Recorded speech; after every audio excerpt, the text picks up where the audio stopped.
All right, y'all. So today's about a boom, about a bang is a continuation from last week's. I would say check out my last reaction, but this is Stephanie Sue's video, so I would say go ahead and check out the 32 bodies in the attic video, and it will connect to this one.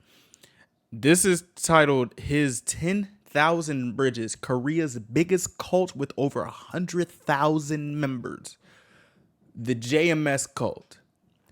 Um, I don't like cults really. I know I've called this community a cult as a joke, but like as a joke, you know what I'm saying? I don't like cults. Cults are not no, you know what I'm saying? Um and this is something in all honesty. So we gonna watch this and hopefully we won't get too scared, and this is also gonna be over 2 hours long, so I hope you guys have your popping corn and your ears open because this is about to be something. I would believe that we are straying away from murder, but you never know with the bada boom bada bing, so let's go.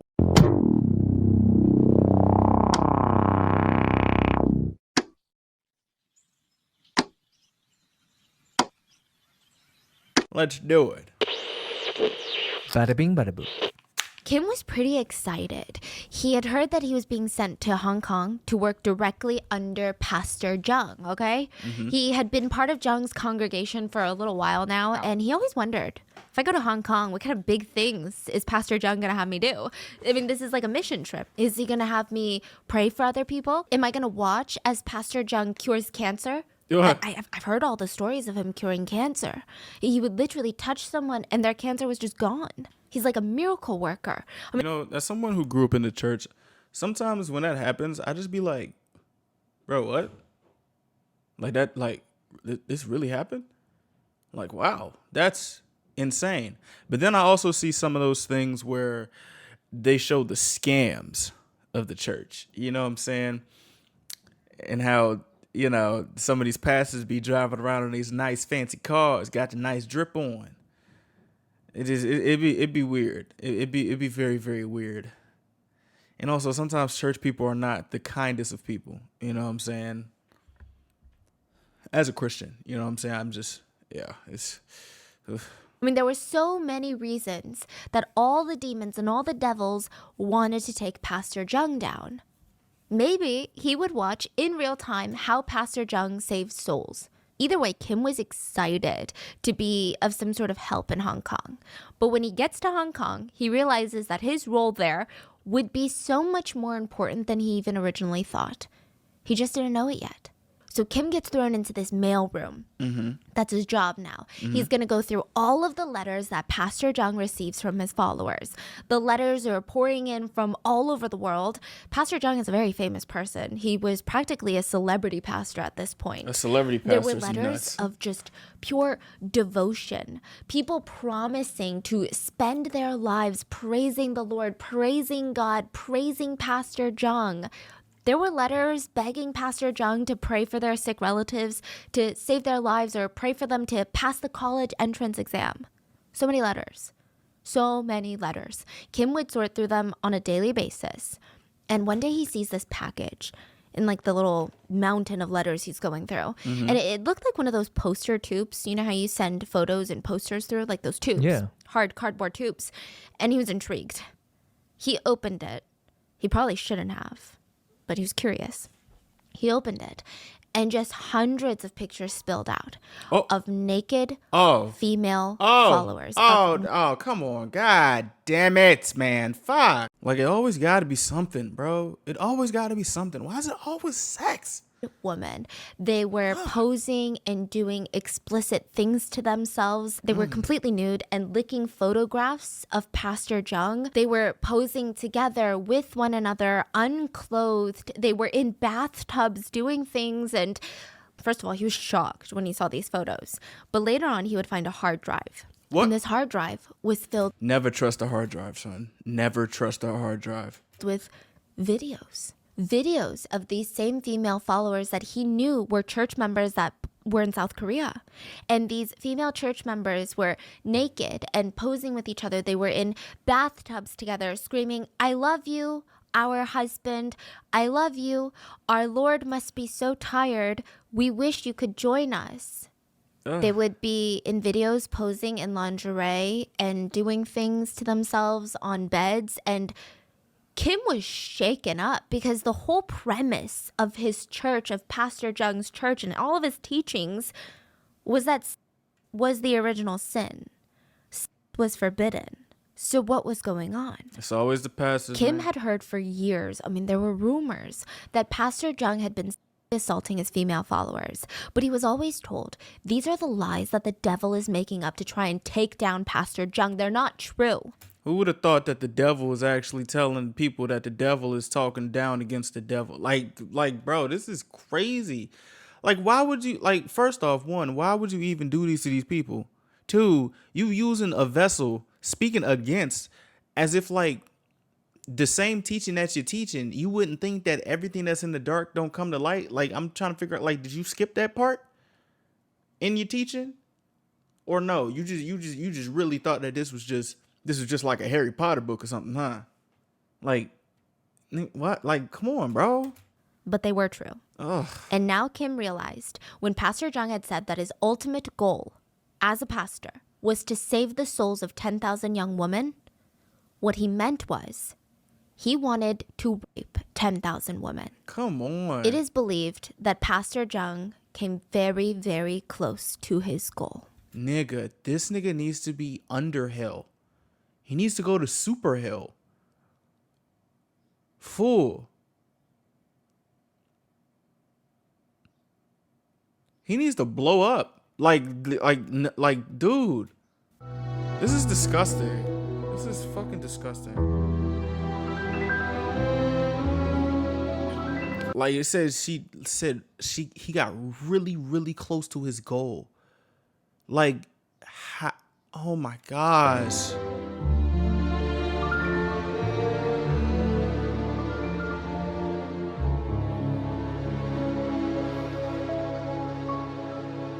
I feel like if I was in that position, I would really like to think I would walk up to that nigga and stab the shit out of him. Cause what the heck? Like, fool, like, I don't, ugh. As always, full show notes are available at rottenmangopodcast.com. A huge source for this episode was a Netflix documentary by the name of In the Name of God, Holy Betrayal. His smile been getting is so much so attention for a eerie. lot of reasons. I think the source material itself is so explosive and it's almost salacious. It's a lot. You know what kind of gets me, like, throws me off? It's like people really be using Christianity as like a vessel to do some BS because like they think Christianity is mad easy. Like they think it's easy. You know what I'm saying? Like it's probably not that many rules. Some people think that. And it's like, bro, just because it's not that many rules or you think it's easy doesn't mean you should use this to siphon your disgusting deeds. Like, brother, no, I'm not even calling you brother. You a freaky fuck. You are a freaky fuck. You a fan. You a freaky ass nigga, bro. Like, that's disgusting. Yuck. But one of the producers of the show has been getting stalked and threatened since the release of this Netflix series, even before the series was released. There was a trailer that went up. There was news that this was going to air. Oh. There was a legal battle in South Korea trying to stop it, trying to prevent this Netflix series from airing. No, this is coming so out. It's a lot, and it's so scary to the point where we just recently had a trip to South Korea. I have been getting this request for this case for the past 3 weeks, and I just was so terrified to cover it while I was in Korea or like right before Korea. It was terrifying. I can so understand. This has been a highly requested case that we're talking about today. And before we get into it, a quick disclaimer. I say this a million times, okay? But like one bad religious person does not mean the whole religion is bad. That is true. As someone who has an incredibly mild case of religious trauma compared to what we're talking about today, as someone who is not religious at all, I can still acknowledge that I think religion is a beautiful thing when it's practiced the way it's supposed to be. I think religions can bring people together. I think it can bring peace and purpose into communities. So with that being said, I'm not gonna lie though, I echo that statement, but I feel like nowadays it's just like people just don't care.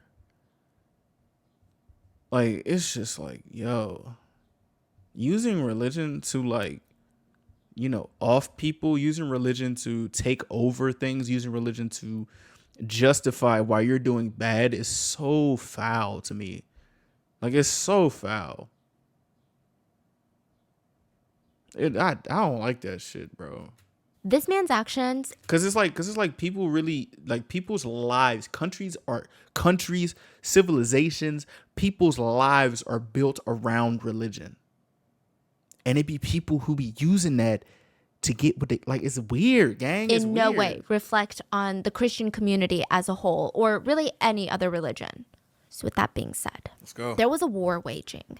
There was a war between two different parties, and this is a war that we've never even heard of. It was the war of Exodus and all the female victims of the JMS church. JMS standing for Jesus Morning Star Church. Okay. And then you had the JMS church. So you had these two parties that were just at war. So on one hand, on the Exodus side, you have countless victim testimonies. There were literal audio clips, audio recordings the victim had taken while she was being assaulted, where the pastor is saying disgusting, humiliating things to her, asking her questions about her sex. Like, they've got mountains and mountains of evidence. They have police reports of kidnappings that had taken place. They have police reports of assaults and just so much. And then on the other side, on JMS's side, you had the Messiah. Man, fuck that nigga. Bro, I'm sorry. Prophet. The second coming of Jesus, the man who cured cancer, the man who predicted presidential elections. The Simpsons predicted presidential elections. What I'm trying to think is, like, how the same, like, you know how, like, these victims come out, right?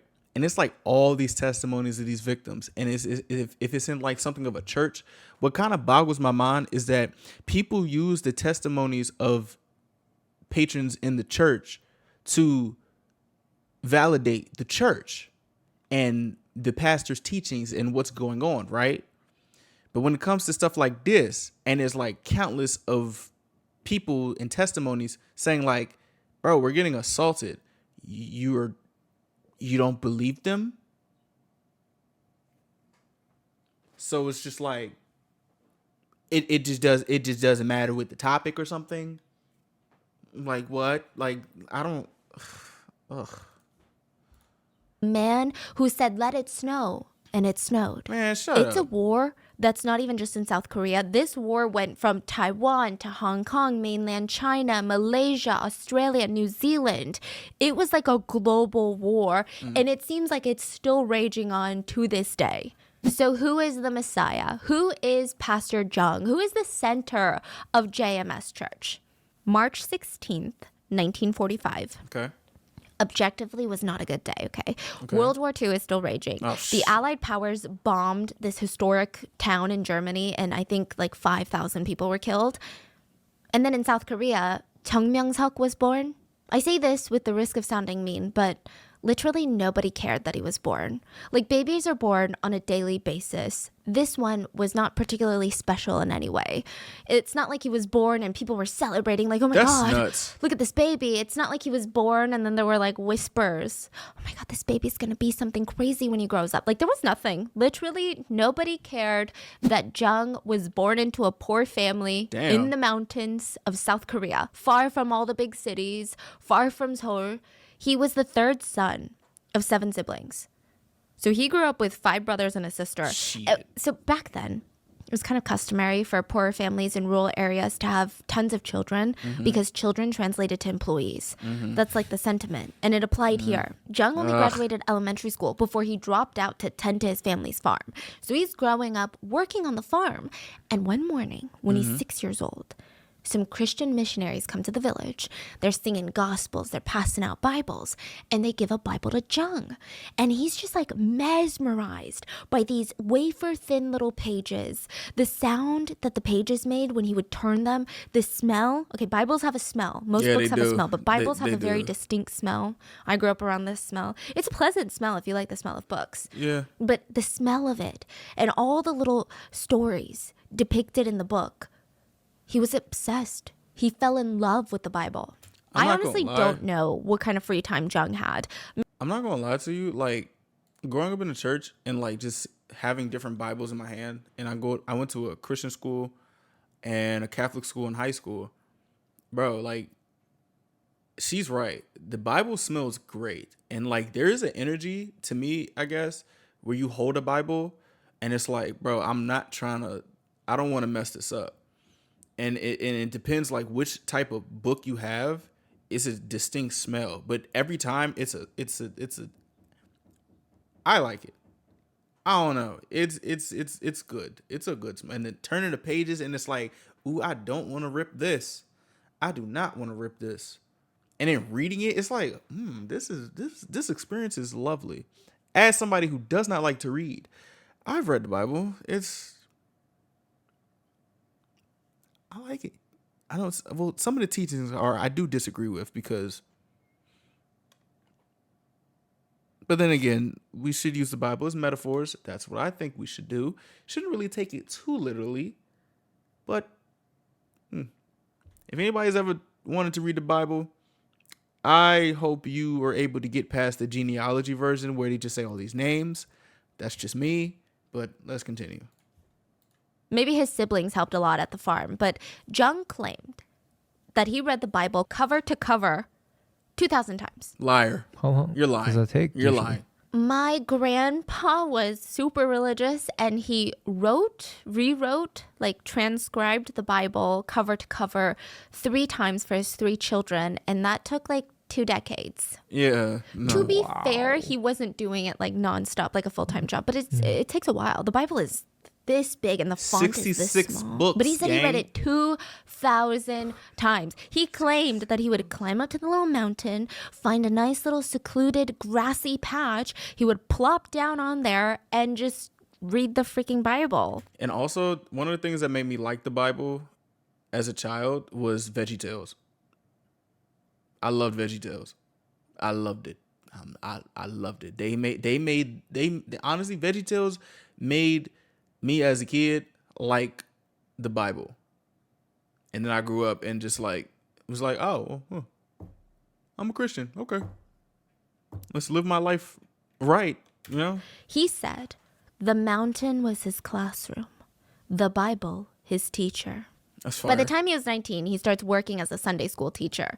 And by the time that he was 20, he was going to nearby towns to try and spread the word of God. But when he turned 21, he gets drafted into the military to fight in Vietnam. Oh. Side note, most of what we know about Pastor Jung's childhood is told by Jung. So I'm going to just take it with a grain of salt. Jung said that he went into the military and he was so obsessed with his Christian ideals, his Christian beliefs, that he refused to kill a single person during his entire service. He was literally in Vietnam for the Vietnam War. He said he refused to kill a single person, just flat out refused. Okay. Which I guess is kind of admirable, right? But he also said that he would just capture people, tie them up, and leave them. If you think about it. Leave them to die or? Yeah, basically to starve to death. If you really think about it, tying someone up and leaving them to starve, potentially starve to death. Kind of worse. Is just as cruel. Yeah. It's actually It's kind of More worse. cruel, yeah. Yeah. So, but Jung was The like, hell? what a good Christian day. And he would just pat himself on the back and walk away. While he was in the military, he was able to save up a lot of money, which he put to use the second that he got out. He bought this local church and he starts rebuilding it, like renovating it. Let's think about a church. Okay. He would, of course, be the de facto leader later. But while he's renovating, he joins another church called the Union Church. They kicked him out. Oh.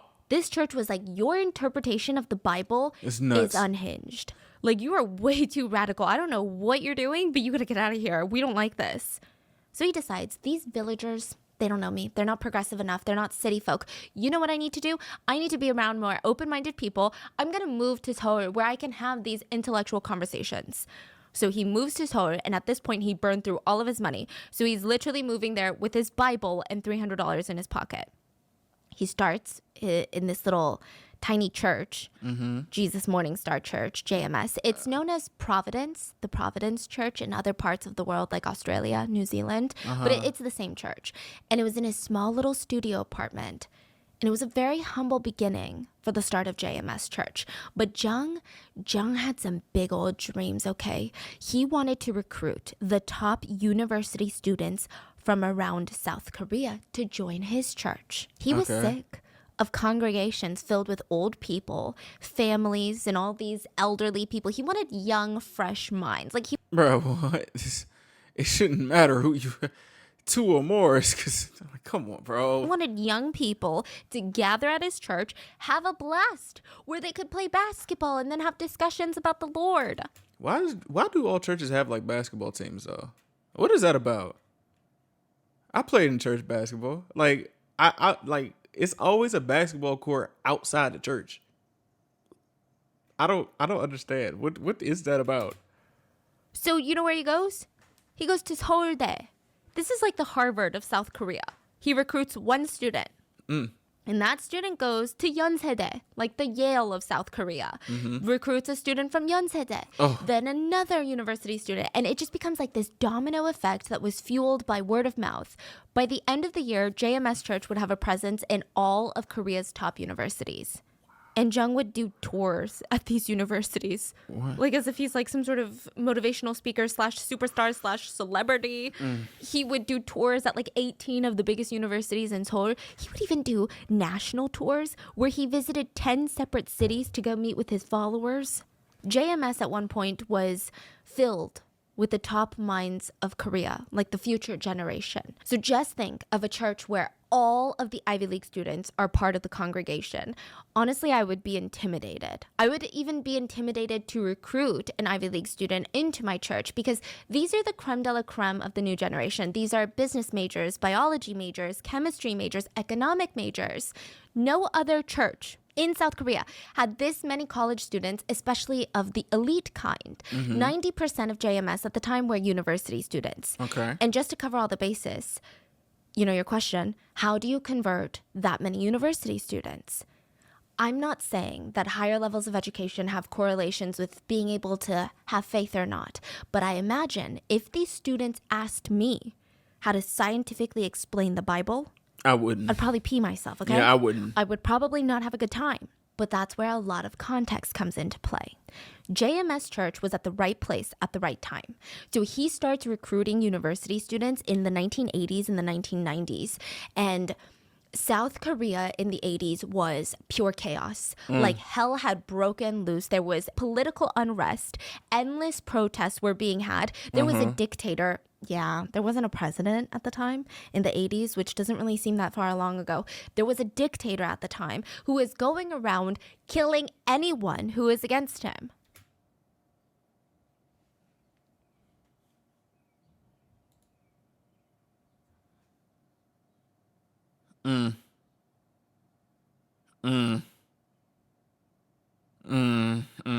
People in Korea were lost. The citizens just wanted to feel purpose. They wanted to. Bro, this dude came in like he was Spider-Man to save everybody. I see why they called his ass the Messiah. Man, this nigga ain't nothing but an opportunist, bro. He is not no Messiah, gang. Feel like they knew where they stood in this shaky world, especially young people. They felt like they had this fire in them, you know, to want to belong to something, to try and fight for a better future. So it's said that in South Korea at this time, the younger generations, they started breaking off into these two main groups. One group were students that were joining political activist groups. So these groups focused on talking about politics. They were basically little politicians. They were debating politics, demonstrating, organizing protests. Then the other group of students would turn to religion to try and make sense of things. But a lot of these top university students, they did not like a lot of churches. Because they're like, but you can't argue with me about evolution. Like, that doesn't make sense to me. You know what's funny? It's like, sometimes I think, like, if they say God isn't everything, wouldn't God be in science as well? You know? I'm like, I don't know. I'm not arguing with nobody about it. I believe what I believe. You believe what you believe. Hey, man. Omnipotence means omnipotence. If God created the Big Bang, gang, then hey. literally studied this. Like, you don't know what you're saying, right? But Pastor Jung was known to love science. That's what he claimed, okay? He said that the Bible is not necessarily verbatim the truth, like a lot of different churches interpret it. He said the Bible is a giant metaphor. Yeah. And he would always be able to bring science into his explanations of everything. And I say quote scientific, like, because I'm sure in the beginning it was a lot more scientific, but slowly over the years it becomes incredibly unhinged and honestly insane, if I'm being honest with you. So for the time being, Pastor Jung, the leader of JMS, was praised by these university students for being logical, rational, scientific, not denying science or evolution. He was known as being very progressive. He explained again, Bible is a metaphor. You don't have to take these stories literally. He would even say things like, in this passage, it says Jesus came down on a cloud. Do you guys really believe that? He didn't come down on a cloud. Let's be real. It's like, it's a metaphor, you know? So these kids are like, I like it. I like that a lot. Okay, What? I like you, Pastor Jung. They really liked Pastor Jung. They were honestly amazed when they found out that he only had an elementary school education. I mean, they were confused how he could grasp such complex metaphors that they were having difficulties with. He understood everything. So they didn't ask questions about that? Like, how did this man just start going crazy like this? Like, he just, like, I don't. He answered questions that the Catholic Church and Protestant churches had a hard time answering. And none of these students just like went to church. Okay, none of these university students would show up on a Sunday, sing a couple songs, hee hee ha ha, and leave. These students were so dedicated to the JMS church. They would participate in all of the church activities. If you guys have never been to a Korean church in the States before, I don't know if other churches do this, but it's very common for the church to turn into a community hub of sorts. I remember growing up, there were these basketball competitions, little my church is church the same thing. Olympics, like talent shows that were held by the church. It wouldn't just be our church members attending. Members of other churches would attend our events, and then we would go to their events, and it just became this big social event. Yeah. We did that too. We had like lock-ins. We used to go to other churches, go to like camps, have like youth retreats and stuff like that. All the church come together. Yeah, it's kind of like the same thing. I missed that though. That was fun. I met some real good friends over there, man. I hope they good. JMS did that, but they took it to a whole new level. It was basically a Coachella, but religious. They would have these massive events and gatherings and parades where everyone from every school, all the top universities were invited Parades. to have a weekend playing soccer, volleyball, organized games, organized competitions. Each university would even have their own cheerleaders walk in the parade. It felt more like a college football game than That's it felt nuts. like church. That's nuts. Modesty, Oh, he made it really cool. so like Yeah. very fun. Even if you weren't religious, you almost wanted to go because you're like, oh, my friends are going. Like, I feel like, honestly, it's nothing inherently wrong with that as long as you stick to the message, you know? But I feel like, obviously, when that happens, it's like, this is obviously going to turn into something different. Because you have to pay attention to what's working. And I guess you would lose the essence of the actual church. But at the same time, I'm pretty sure he wasn't really using the fucking essence of it. Like, it's just, okay. Modesty was kind of out the window, which I think is totally fine. I personally don't see why you need to dress a certain way just because you're religious. But there were like modeling competitions at these events. Cheerleaders wearing not skimpy outfits per se, but just to give you an idea, if I ever wore that to church when I was growing up, I would be sent home and called a devil's slut, okay? And this Bro, I remember when I had a stomach ache, I came into church, I had a boo-boo. Them over here trying to talk about an exorcist. Like, nigga, I smack fire at your... was back in the days in Korea. So it's Yeah. 10 times worse. Yeah, even crazier. Yeah. Like more unheard of. Like those are the types of outfits people were wearing. It felt more like a K-pop concert in some aspects. It seemed like a lot of fun. Again, people just wanted to go even if you weren't religious. It was great marketing, if you ask me. Yeah. But everything comes with a price. These events are not free to run. In fact, it probably takes a lot of money to host even just one event. University students are not known for being loaded. They're not known for having just so much cash. So how is the church affording all of this and more? Feeding the poor. That's how. University students would spend their weekends on the streets in Seoul asking for donations to feed the poor. They would sell water purifiers, bags of peanuts, water bottles, like literally whatever you could think of. They were selling it. They would say, hey, I'm fundraising for the JMS church to feed the poor on behalf of the poor. Would you guys like to buy this water purifier? So many people were like, oh my gosh, tell me about yourself. You go to Seoul? You're religious? Give me 3 water purifiers. At the end of the day, they would rush back to Pastor Jung, hand over all the money that they collected. Where's the And purifiers? this is how the university students spent their weekend. And what does Jung do with all this money? Does he feed the poor? No. He bought a Mercedes. A lot of his followers kind of raised their eyebrows at that one. But they thought, he works so hard. He works tirelessly to spread the word of God and to save humanity. Maybe if this car brings him even an ounce of joy or comfort so that he can keep doing what he does, like, who are we to question him? I don't remember this saying in the Bible, but it's like, there's nothing wrong with living like affluent if that's your blessing. I don't remember. Somebody can fact check me on that, please. But it's like the principle of you're using the money raised for like you're using the money raised to do something and doing something else with it. Like, that's nuts. Like buying a Benz and you're supposed to be feeding the poor. Like, that's nuts. That's fucking nuts. Like, what the hell? How else is he going to travel from his 250 different churches Get a Hyundai. without his Mercedes? At this point, Pastor Jung had 250 churches in South Korea. What? 250 churches. What? A former follower said, well, now I know that I was performing slave labor, but back then, I thought I was devoting myself to the Lord. It probably didn't hurt that Jung, like most cult leaders, was surrounded by power and fame, and he was very convincing and charismatic. Like, he had a way of making you feel special. One follower remembers he was so nervous to meet Jung for the first time. Everyone around him had spoken of Jung like he was some god. Like he was some sort of celebrity. And then when he finally meets with Jung looks at him without even skipping a beat. There's no awkwardness. There's no, oh, I'm so intimidated. He just grabs the follower's hand and says, I've been expecting you. Bitch. You showed up to me in my dream. And this guy feels like, oh my God, Jung is recognizing me. He sees me. I'm special. I feel saved. I feel the same thing when I talk to some of the other K-pop reactors. I be feeling like that. Shout out to y'all. Y'all cool peoples. So they, the followers, just like Jung, they wanted to save more people. They wanted to save souls. Especially beautiful young women that were over 5 feet 6 inches tall.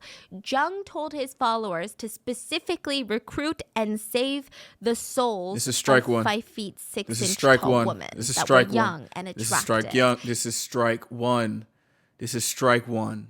He said they need the most saving. Why? Trust me.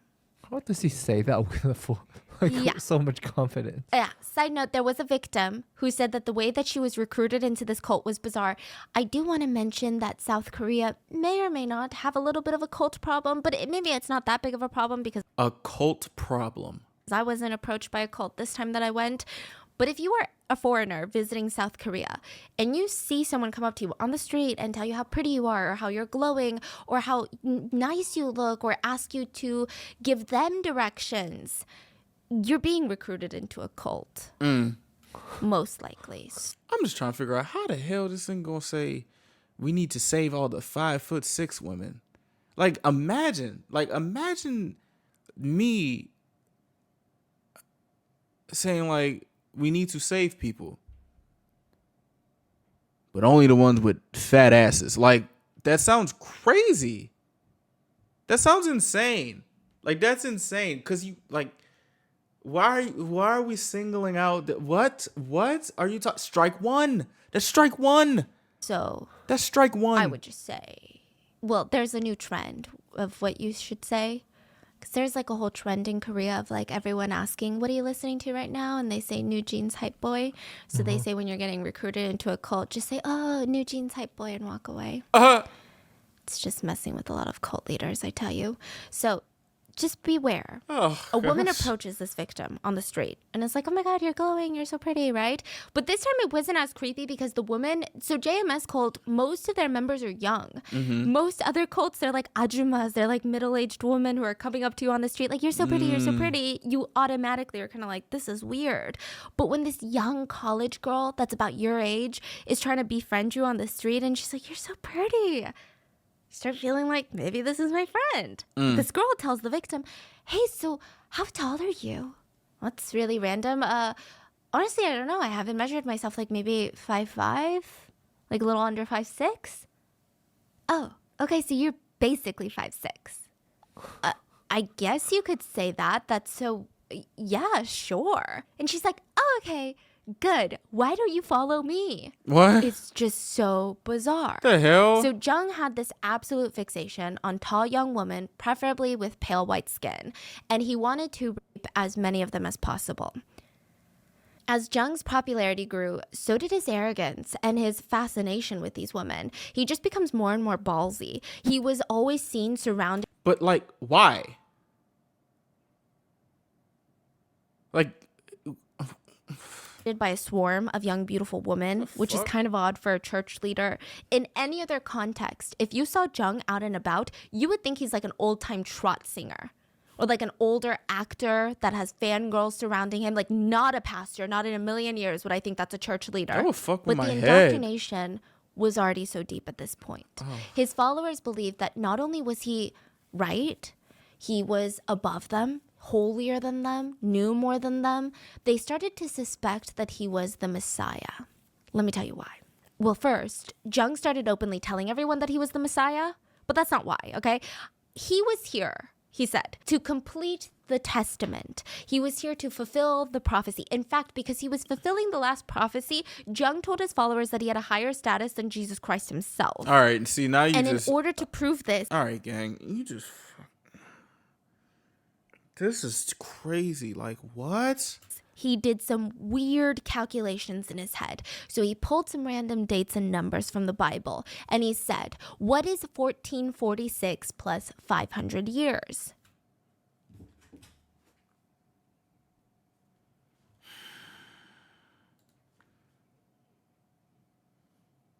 Fourteen 1446 plus 500 years. That's 1946. You were born in 1945. You're lying. You're lying. What? 1946. Yeah, the 500, or that's the year of Luther's death plus 500 years, which means the new Messiah would be born 1945, 1946, depending on the Lunar New Year. What? It's just, What? you know, it's just funny because guess when I was born? When? 1945, which is kind of strange considering that 2.9 million babies were born in 1945. So I don't know like why that what? made him special. And to top it all off, he was born March 16th, 1945. He argued John that his birthday 3:16? was 316, March John 16, 3:16? and that stood for John 3:16. Okay, I was born the same day as Sin B. So that means I'm going to be a K-pop idol.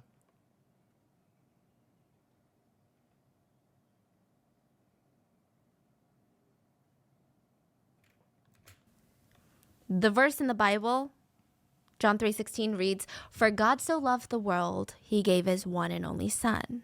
Therefore, if you are doing the mental cartwheels that Jung was doing, Jung is God's one and only son. Jung is Jesus. So we just... But he said he's above Jesus. This doesn't make no sense. What happened to these smart kids? What happened to these Yale children? Why are they not questioning this? This doesn't make any sense. Like, what happened to them? Like, what? It's fucking dumb. I just want to add another disclaimer here, What? okay? It sounds absolutely unhinged and far-fetched from the outside perspective. Like, it's almost laughable to us, right? How dumb Yeah. it sounds. It sounds like those little kids that have been dating for the first time, and they're like, you were born on this day, I was born on this day, add it up, get this number divided by pi, and you know what the number 8 is? You know what else is 8? The words, I love you, is 8 letters. Exactly. Like, that's what it sounds like.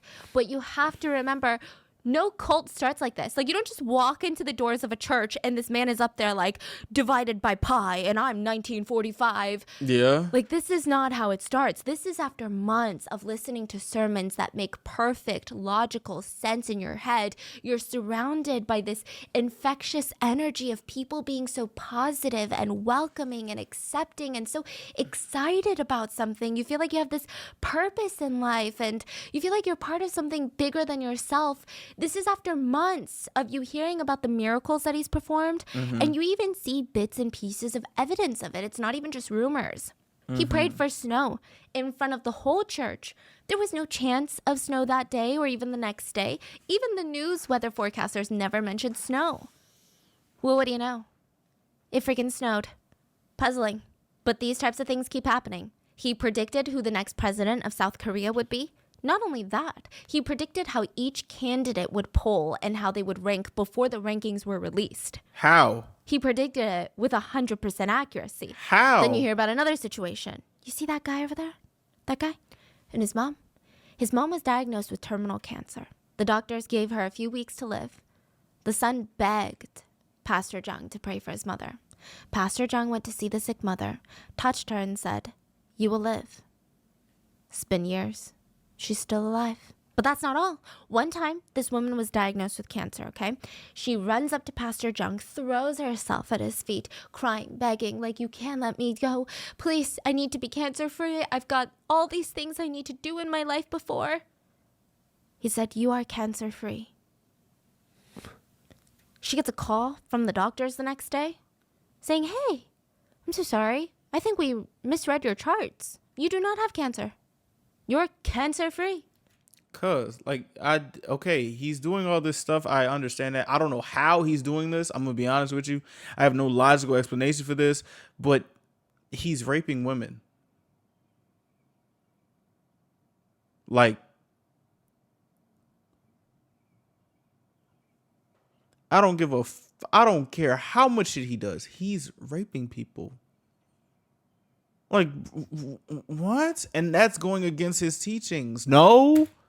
So the What? victims are slowly, carefully, methodically indoctrinated that when they get to the point of him calling himself the Messiah. And I also feel bad for these people because, like, they were looking for a sense of community and something, and this man really just took advantage of that. Like, bro, what?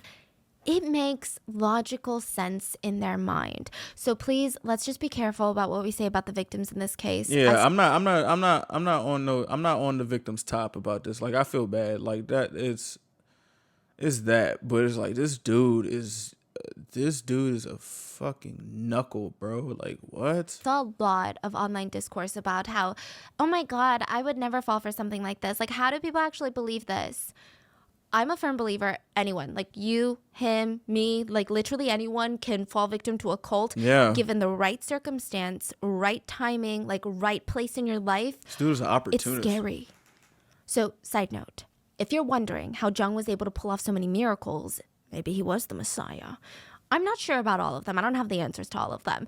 But I don't know. Who knows? Maybe Jung spread some of these rumors himself. But remember that woman that got cancer and then she got the call immediately after, the day after, saying that, hey, we misread your charts? I'm sure it didn't hurt that her doctor was also a member of JMS. So whether... It's an inside job. Ugh. The whole thing was a little setup to have a miracle happen. Ugh. Where the doctor was like, you have cancer. Just kidding. It was all a setup for a miracle. Or if maybe the doctor was like, maybe she won't notice she has cancer if I just lie and say she doesn't have cancer anymore. It's just weird. Also, Jung claimed that he studied medicine in his free time for funsies for the past 40 years. And he said that he was more than well equipped to cure a simple thing like cancer. He's lying. As for the presidential election predictions, it's unclear to this day how he was able to predict the rankings of every candidate. We don't know if he knew someone on the inside. We don't know. Man, listen, I knew Tyrese Halliburton was going to score 30 points last night. That boy has never scored 30 points this season. And if he did, it was early in the season. Neither has OG Anunoby. But hey, listen, I'm not calling myself the Messiah of the NBA. But he was able to. Being the new Messiah, Jung decides to make his hometown, his village in the mountains, is the new Jerusalem, he said. This is going to be the sacred place where people from all over the world are going to come and worship at my feet. He even promoted this place in massive newspapers like the Korea Post, encouraging religious tourism to the mountains. He starts using church funds to build this massive compound in the mountains. Thousands of followers would gather there, tent out, in tents in the mountains, to listen to him preach, to be in his presence, to attend events that were like the mini Olympics, modeling competitions, dancing and singing competitions held by JMS Church. It was a lot. It's like an Olympics, Coachella, Burning Man mashed together with heavy religious overtones. I don't understand. Like, sometimes I'll be thinking, like, is there like somebody at the top of a mountain just watching all this shit happen? Like, cause you know how we got these aerial pictures and that picture looks nuts. But like sometimes I just be thinking like there's somebody on a stoop, like the demon and my demon just watching this and it's like, bro, what is going on? You know? Like that, I don't, sorry, my imagination. He's a literal celebrity at this point. He had tours, nationwide tours to go meet with more followers, and I'm serious, like this man took himself so utterly seriously. He would throw flowers into crowds of followers and they would just be like scrambling at the ground to pick up the flowers. This is nuts. People would be holding up signs like, I love you, Jung, everywhere he went. To meet with him one-on-one was nearly impossible. He's constantly surrounded by his young, beautiful entourage. To even see him in person, people were starstruck. They felt honored to be breathing the same air as him. Mm-hmm. Some followers were even lucky enough to be asked to live on site in one of the compounds. These followers were coincidentally all attractive young women that were over 5 feet 6 inches tall. Their living conditions were deplorable, vaguely reminiscent of sardines shoved into a tin can. They were crammed into this tiny little trailer with no privacy, no personal space, absolutely nothing. But they were told over and over again, you are so lucky to be here. You should be grateful that you can live at such a holy place. Not many can say that. Like, are they there long term or? As long as Jung decides. Some were more long-term than others.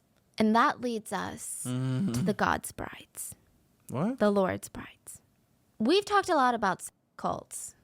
And this one is a little different.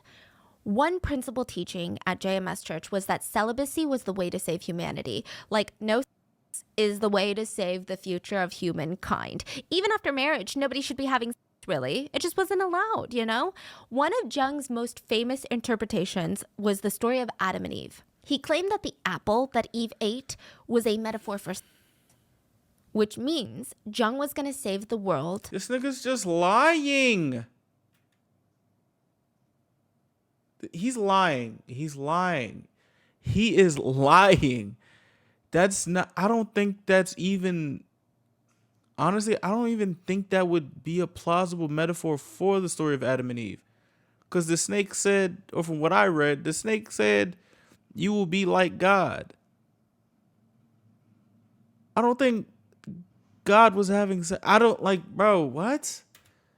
From all their sins, lying, all the corruption, fool. by forbidding people from having the original sin. Oh my God. So if you have anyone, you're betraying the Lord. So no babies? He doesn't want babies anymore? He has no, to allow it. Because there are a lot of babies that are born into this cult. I don't think most people got married once they were in the cult. Typically, it's married couples who join the cult. That's another sad thing about this is a lot of people gave their lives to this cult for decades, never got married, never started a family because of his teachings.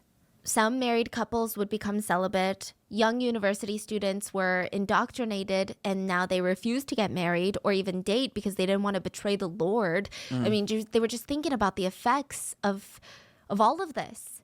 And I don't want to say that's everything, but the fact that these young students refused to even consider starting families or getting married because they felt this intense fear that they were going to go to hell for it is just really heartbreaking. Yeah. So nobody's allowed to have sex.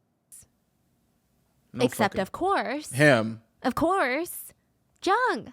He claimed he was the Messiah. Therefore, he was the pure Adam. And by having sex with women, he was showering women with God's love through his body. His body was a tool. It's not that he wanted to do this. It's not that he wanted to have sex with women, but he did it for the greater purpose of saving the world. He preached that he himself was suffering by doing this. He was suffering. He was exhausted by using his body as a way of giving God's love. And his followers should suffer for him as well. Suffering was noble. Female followers were encouraged to take cold showers and pray multiple times a day. He even instructed everyone to pray in his name instead of Jesus' name. One Nigga, former what follower the remembered hell? he had went home one day. His parents are not in the cult, so it's just him or the church. Sorry, I gotta stop saying cult before they come for me, okay? His parents were not in the church, and he's home one day praying out loud. And at the end, he said, in Jung's name we pray instead of in Jesus' name we pray. And his mom stopped what she was doing. She froze and said, "What the hell did you just say? Yeah, what? Like, why are you praying in some random man's name?" Followers were instructed to cut ties with the outside world or people who didn't understand. They were encouraged to lie to their families, to their parents. They were told that these non-believers, they can't tell what the truth is. Even if you tell them the truth, they won't believe you. Our truth is higher than them. So things are really amping up, and This it's is going to take a nuts. really, really dark turn. This so is the bride. nuts, bro. Let's talk about Victim A. Victim A was at a JMS volleyball game that Jung was playing in. Nobody was particularly rooting for one team or another. They were basically just rooting for Jung, okay? It's like a volleyball game. All the girls are on the sidelines like, Pastor Jung. And Victim A is on the sideline like, yay, Pastor Jung. And she's cheering as hard as she can, and she thought she was imagining it at first. But Jung kept looking over at her while he's playing the game, like glancing at her. And it made her feel uncomfortable. Like she thought that was kind of odd. But after the volleyball game, she forgot about it. And since this is in the mountains and she wasn't one of the lucky ones to live there, she was setting up her tent. You know, followers sleep in the tent while they're visiting. She's setting up her little tent, and one of these unnis. So unni means like older sister, but it's not biological older sister. One of these unnis came in. And they were called informants in the JMS church. They're basically female followers that were right-hand women to Jung. Their main job was to recruit and indoctrinate other beautiful young women and bring them to Jung to be raped. One of the unnis opens up the tent and tells her, hey, like Pastor Jung wants to see you. Victim A is confused, nervous, kind of excited. She didn't suspect anything weird or bad was going to happen to her. She was hoping to get acceptance and blessings. Maybe she would get prayed for. She was so nervous. She was intimidated by this guy. I mean, the way that he was talked about, it's like he was greater than God. I mean, the power imbalance here is insane. She goes to the building that Jung is in, and there's a line of girls outside, all waiting to go see Pastor Jung. And the unni says, you can go in first since you're new. So Victim A walks past all the girls, opens the doors to see Pastor Jung, who's sitting down, and he tells her, come here. Sit next to me. She sits down next to him, and she's just starstruck. Her heart is beating so fast. She couldn't believe that she was sitting next to the Lord. She had no idea what was going to happen. Like, is he going to pray for her? Was he going to help her family, teach her something that would open up her mind? He starts touching her thighs, telling her to come closer. Oh, my goodness. And she just remembered his, like, hot breath on her neck. And she was so uncomfortable, and she didn't understand, like, is this what the Lord does? Ew, He starts whispering fuck? in her ear that she was Lord's masterpiece. He instructed her to stand up and pose for him. And the reasoning was he wanted her to be the Lord's cheerleader, but cheerleaders aren't allowed to have bow legs, which means like the legs bend out. They were supposed to have straight legs. Okay. So he's like, I need to check your legs. What? He checks her legs and says, the Lord will be proud of you. He kept calling her beautiful. And when she sat back down next to him, he aggressively stuck his hands in her shirt and started groping her. Ew. He closed his eyes and said, the Lord is instructing me right now to check for lumps in your breast to make sure that you don't have cancer. It was Bro, don't fucking trigger me. incredibly painful, but she had heard and she had been groomed to expect these medical exams. In fact, she was told that if she were ever examined by him himself, she should be grateful. It was painful. It didn't feel right. I don't get, bro. Why is this grown man touching me? Stop touching me. But she just thought, maybe it's because it's my first time. I don't know. Like, I'm supposed to be grateful for this. He's checking for cancer. He had cured cancer, so that makes sense. Bruh. Who was she to say no? So even if everything in her gut told her to scream and run out of there, it was like this mental war that she was fighting, like a battle in her mind. Before she could react, he pushes her down on the bed so she's laying flat on her back, and without warning, he tells her that he needs to examine her uterus. He said that the Lord needs to... Bro, he's like just saying shit. Like he's just saying stuff. Like this is disgusting. This is nasty. This is fucking nasty. What happened to he's probably still alive, isn't he? This is crazy. This is insane. What the fuck?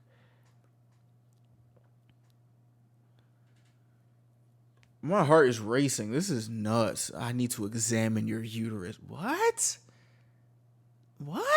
to make sure that she doesn't have any cyst. She was terrified. She saw him lick his fingers and announce,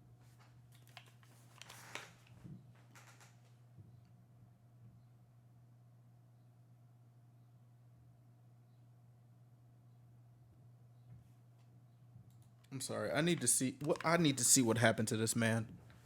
I need to see what happened to him. I'm sorry. How do I look this up? Incognito mode, cause no.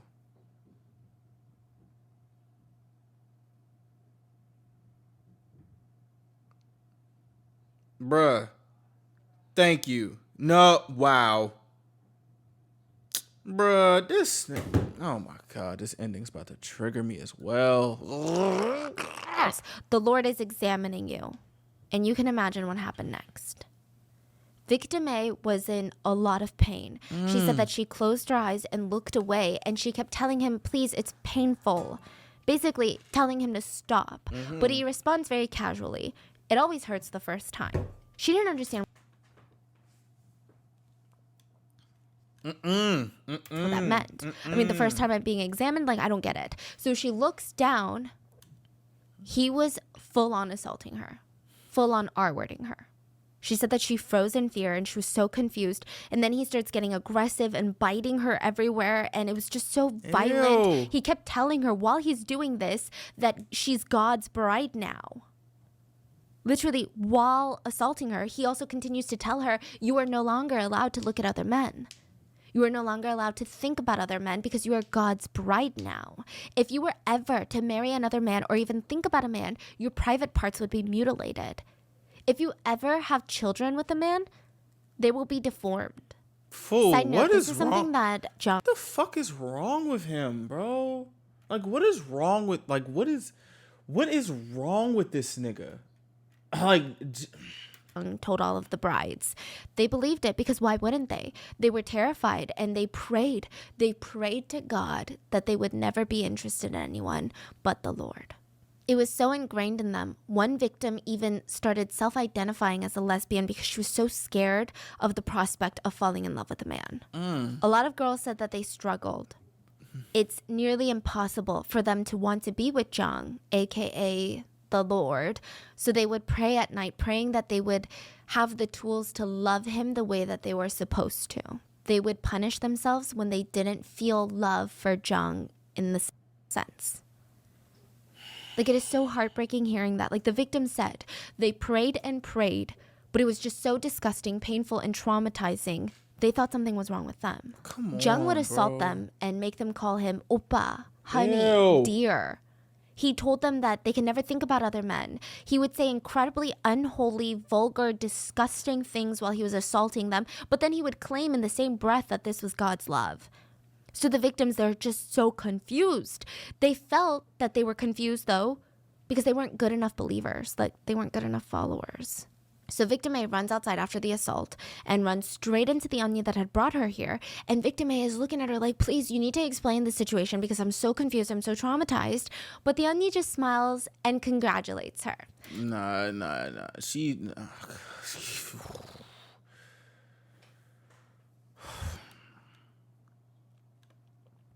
This JMS nigga deserves the ass whooping of 1,000 sons. Like, bro, what you finna get when you're... Yo. Hey, if you saying you the Messiah, you better live forever. Cause what you finna get, boy, oh boy. She said, remember, we can only love Pastor Jung now. Boy. We are his brides. How was it? Victim A was shocked. She asked, did the same thing happen to you? And she responds, you might not understand it right now, but in some time, everything will start to make sense. The Onni proceeds to tell her that these examinations, that's what they were calling these assaults, these exams were important. He had already detected serious diseases and cancers during these examinations. He had already saved lives. This was a good thing that Pastor Jung was being so proactive. All the girls that get personal exams should be grateful. Some girls would confide in the Onnis and say, I'm just really confused. I felt like that was rape.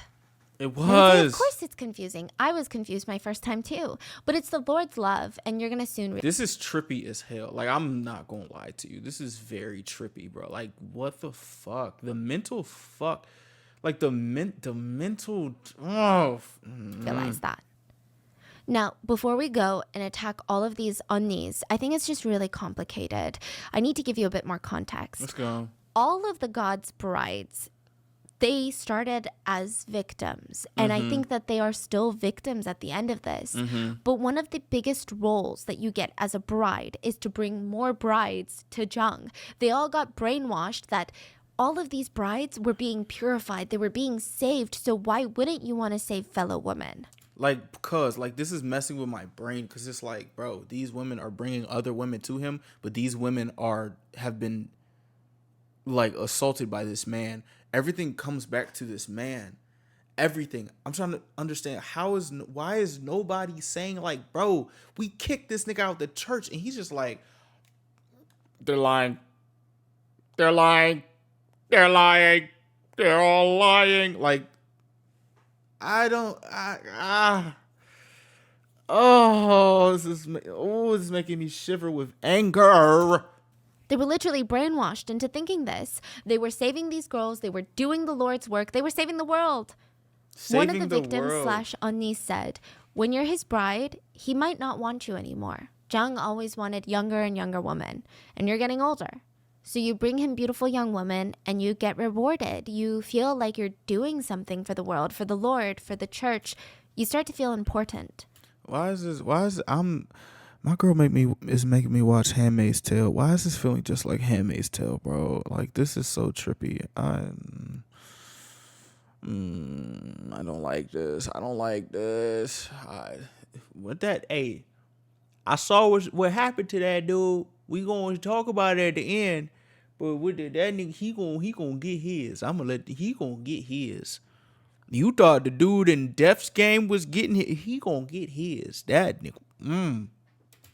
Sometimes you can even be promoted as a minister or a priest inside the church. And that is how victims turn into perpetrators. So a lot of these Onnis would come out later and say that they regretted everything. They said, it's confusing because you're a victim and then later you're a perpetrator. You create another victim and then they become a perpetrator. And it's like this vicious cycle. And when you're inside the cycle, you can't even see it. But when you get out of it, you start questioning yourself like, I don't even know if I was a victim or a perpetrator in all of this. Am I a victim or am I the most evil person ever? All of the girls feel guilty for becoming Onnis in a sense. They blame themselves afterwards, but they also blame themselves while it was happening. They thought that all this guilt that they had for being an Onni was because they weren't good enough for the role. They felt like they just had more to learn. And it's misdirect guilt, I think that all too. these girls were victims. Yeah, bro. And a lot of these girls were so indoctrinated, they actually legally changed their last name to Jung to show that they were committed to being God's brides. Victims stated that they were so committed, they would go into his room, 4 or 5 girls at a time, sometimes 10 to 15, and he would assault them all at once, one by one. One victim said the most she's seen was about 30 women being assaulted at once. They were told in order to enter heaven, because Eve is the original sinner, right? They need to purify themselves from the sins of womankind, basically Eve. And the only way was to let Jung assault them. They didn't say it like that, but they said, make love with the second Messiah. And it's just sick. He would assault women on the basis of the premise that tens of thousands of years ago, allegedly, a woman picked an apple off a tree and ate it, and now every woman needs to be raped. Like Once what? they were assaulted, they were considered property of the second Messiah. They were told that if they ever betrayed him by even looking at another man, they would fall to the greatest depths of hell forever and their souls would Nigga, you are falling to the rot. Sometimes the girls would be instructed to help wash him in the shower, and he would force his entire bed to be filled with women at night. In the middle of the night, he would just wake up and pull girls on top of him to assault. It said that sometimes he assaulted 50 women in one day. Okay, so he would assault them, but How he is wouldn't this- release, if that makes sense. And it was clear that this whole thing was just about power and abuse. That's all it ever was. The victim said it was more like he was marking his territory. He would be assaulting you, claiming you as his, and then move. Fool, this dude is a super predator. Like, bro, this is disgusting.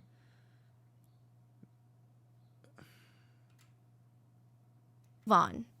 Sometimes brides weren't even picked to be purified by Jung. They were just told their life purpose, their godly duty was to bring Jung a fresh supply of women, and they would be rewarded if they did. And a lot of this was hidden in plain sight. So you know those like soccer games and events and festivals they would have? Well, Jung would score. Oh, this is another thing about the soccer games. Jung would score 60 to 120 goals in one soccer game. The world record held by one professional soccer player is 13 goals in one game. 60 So is this guy goals. Messi reincarnated or what? Is he grabbing the ball, running, and throwing it in the thing? How are you? What? No. One game would go on for 5 to 6 hours and everyone would just let him score. His opponents, people would literally see the goalie jumping, pretending to block the ball, but they would fall on the opposite way of where the ball was going. They were just letting him win. So for This sounds like the craziest movie I've ever seen. Like, this nigga is like beyond greed and beyond a super predator. I hate my imagination. I'm not gonna lie to you, because what the hell? For 5 to 6 hours, there were cheerleaders on the sidelines just cheering him on, screaming his name, bringing him water, wiping off his sweat. And in the end, an onion or two would go around, pick some cheerleaders, tell them to go to the bathroom and wait for Jung because he was almost done. They would wait in the showers where they would be forced to wash him and they would be assaulted by him. Side note, what happens if a victim falls pregnant? One victim said that she straight up asked Jung that she was worried, and she said, what happens if we're engaging in activities and I fall pregnant with the Lord? He flat out told her that she would need an abortion. She said it was jarring. This went against the Christian values that she was taught. Like, what is going on here? Another victim said that she had her own confusing moment when she had all this bloody discharge. She went to the doctor, and she was told that she had early stage ovarian cancer. They had to remove her uterus. She remembered being shocked and thinking Jung had examined her nonstop. He prayed over her private parts on a daily basis and did routine health checks, but she still had cancer.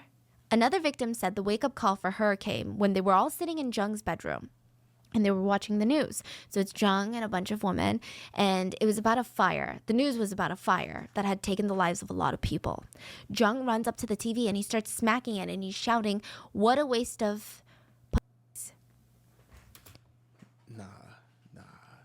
Nah, this nigga is this. Nah.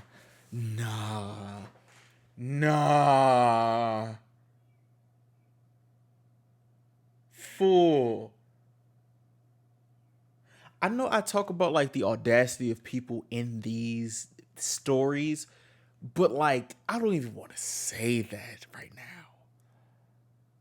How?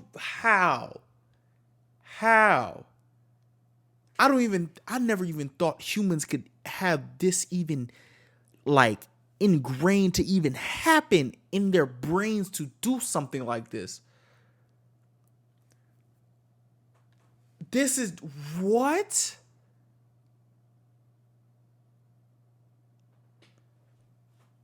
Fuck, this is pissing me off. He yelled at the Unnis and said, you should have converted these girls before they died. They should have been brought to me. He was upset he couldn't R-word them before they died in a fire. This is That's a what he was high upset school, what? Another victim, Victim B, had made it out of the JMS church. She tried to move on with her life. She never reported the abuse. She just wanted to forget all of her trauma. Then she got married and had children. And she keeps looking at her children and she's like, I don't want to raise my kids in a world where there's a monster like that out there, just free. She said, when I look at my kids, I can't stay silent anymore. She was recruited into the church when she was a sophomore in high school. She was a minor, a 16-year-old. That's when her nightmare started. She was recruited to join JMS. But Victim B's dream in life was to become Miss Korea one day. So she's studying scriptures at JMS, and she tells her 언니, like, I wanna be Miss Korea one day. Like, that's my goal. The 언니 says, well, you have to get permission first. I'm going to arrange a one-on-one meeting with the Messiah the next time he visits. Victim B is like, oh my God, thank you so much. Like, I'm so nervous. I'm so excited. She wondered what they would talk about. The 언니 said, you need to ask him for permission about being in Miss Korea. Victim B said, meeting someone like him was a once-in-a-lifetime chance for me. I felt like I was getting closer to God. She remembers being taken to the hotel room that he was staying at. She opens the door to his room, and he's sitting there with another woman. The other woman was instructed by Jung to leave, so now Victim B is completely alone with Jung. And she finally gained the courage to talk and said, I want to try out for Miss Korea. It's been my life dream. Jung smiled and said, let's see. I just want to make sure that you can handle it before I give you my response. He instructs her to get naked. She thought maybe the Lord knows something. She thought if Jesus appeared right in front of you and asked you to do something, wouldn't you do it? So she stripped. Jung grabbed her out of nowhere and said, if you try out, other men will try and f*** you. She was frozen in fear. She was so shocked. It was vulgar. It was bizarre. I mean, what is going on? He throws her on the bed, climbs on top of her, and starts rubbing. She was so scared to move. She just laid there, and he kept instructing her to call him baby and honey and all these things. He kept aggressively telling her to reach a climax. He needs to die. And when he was done, he told her that she could never tell a soul of what happened. Another reminder. He needs to die. She's 16. He needs She's to minor. die. He needs to die. She had no idea what was going on. She always believed that Jung was this pure man that devoted himself to God. She was scared. She felt so alone. She grabbed her pants, ran out of there. He ruined her life. She didn't realize it then, but she recognizes it now. He literally ruined her life. She said the moment that he was doing what he was doing to her and making her call him honey has been burned into her memory since then. I feel so sorry, bro. Like, I'm so sorry this happened. Like, I can imagine, like, I'm imagining just, like, the pitfall of, like, just your whole reality just crashing down in one moment because of this freaky fuck. On top of...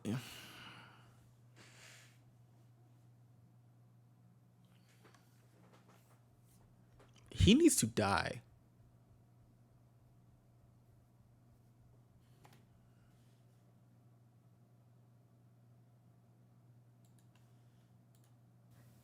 Little bits and pieces of these victim stories were starting to come out. Allegations of assault were swirling starting from 1991. 1991, this is like a million years ago. Just so you know how up to date, this isn't even an old case. He was recently arrested in 2022, like a few months ago. So 1991, assault allegations were swirling. It said that some of the youngest victims of Jung were as young as elementary school children, literal children. God. It said What that he the would assault fuck? these victims in front of other women. He just felt unstoppable. But for some reason, What? none of these allegations made it mainstream Bro. until 1999, the end of the decade. What? 4 members of JMS Church were arrested for kidnapping. These were allegations that even the police can't ignore. They open up an investigation and they try to put the pieces of the puzzle together. Miss Huang is the victim.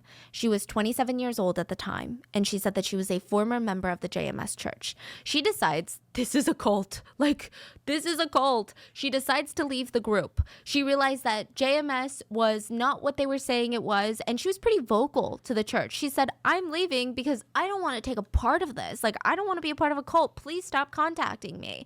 I'm over it. She wasn't planning on going public with anything. She wasn't planning on doing any of that. She just wanted to go home, return back to her normal life. The followers refuse to let her do that. They're bombarding her with phone calls, accusing her of hating Pastor Jung, betraying him, being possessed by the devil. And in the same breath, they're telling her to come back to JMS so that they could save her from the devil. Nigga, that she was go possessed by. away. Go She away. refused. Get away, She's like, bro. no, thank Get you. away. Get You're away. unhinged. Get away, bro. One night, they drag her from her house into a dark van. They kidnap her to JMS's house in the mountains. She saw rows and rows of shoes laid out in the front door, and through the window, she could see that Jung was having an orgy with his female followers. We don't know if she was assaulted on this night, but she was beaten an inch of her life by 4 members of the church. They kicked her, punched her, stomped on her hands. Every inch of her body was badly beaten for 4 hours straight. They said that they were beating the devil out of her, and the picture of their crazed eyes staring at her while they were kicking her in the face, she said she would never forget it. When they were done, they threw her back in the van, and on the highway, she's trapped in the back of the van, okay? And she spots a police car driving right next to her. She looks around. None of the church members are paying her any attention. She stares down the police car, hoping that they would feel eyes burning into the side of their face and look over at her. And she's like making weird faces, twisting her face into these bizarre, painful expressions.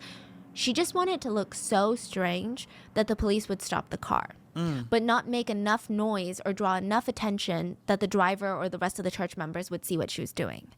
By some crazy miracle, it worked. The police looked at her and were like, that's weird. We need to pull them over. Oh, my goodness. Miss Huang was brought to safety and immediately filed a police report. Fuck. This comes to light. This hits mainstream media. Same time, those allegations are starting to come back up. The assault allegations are getting more and more attention. More victims start coming out, talking about the horrible things that Jung did to them and the disgusting things that he would say to them.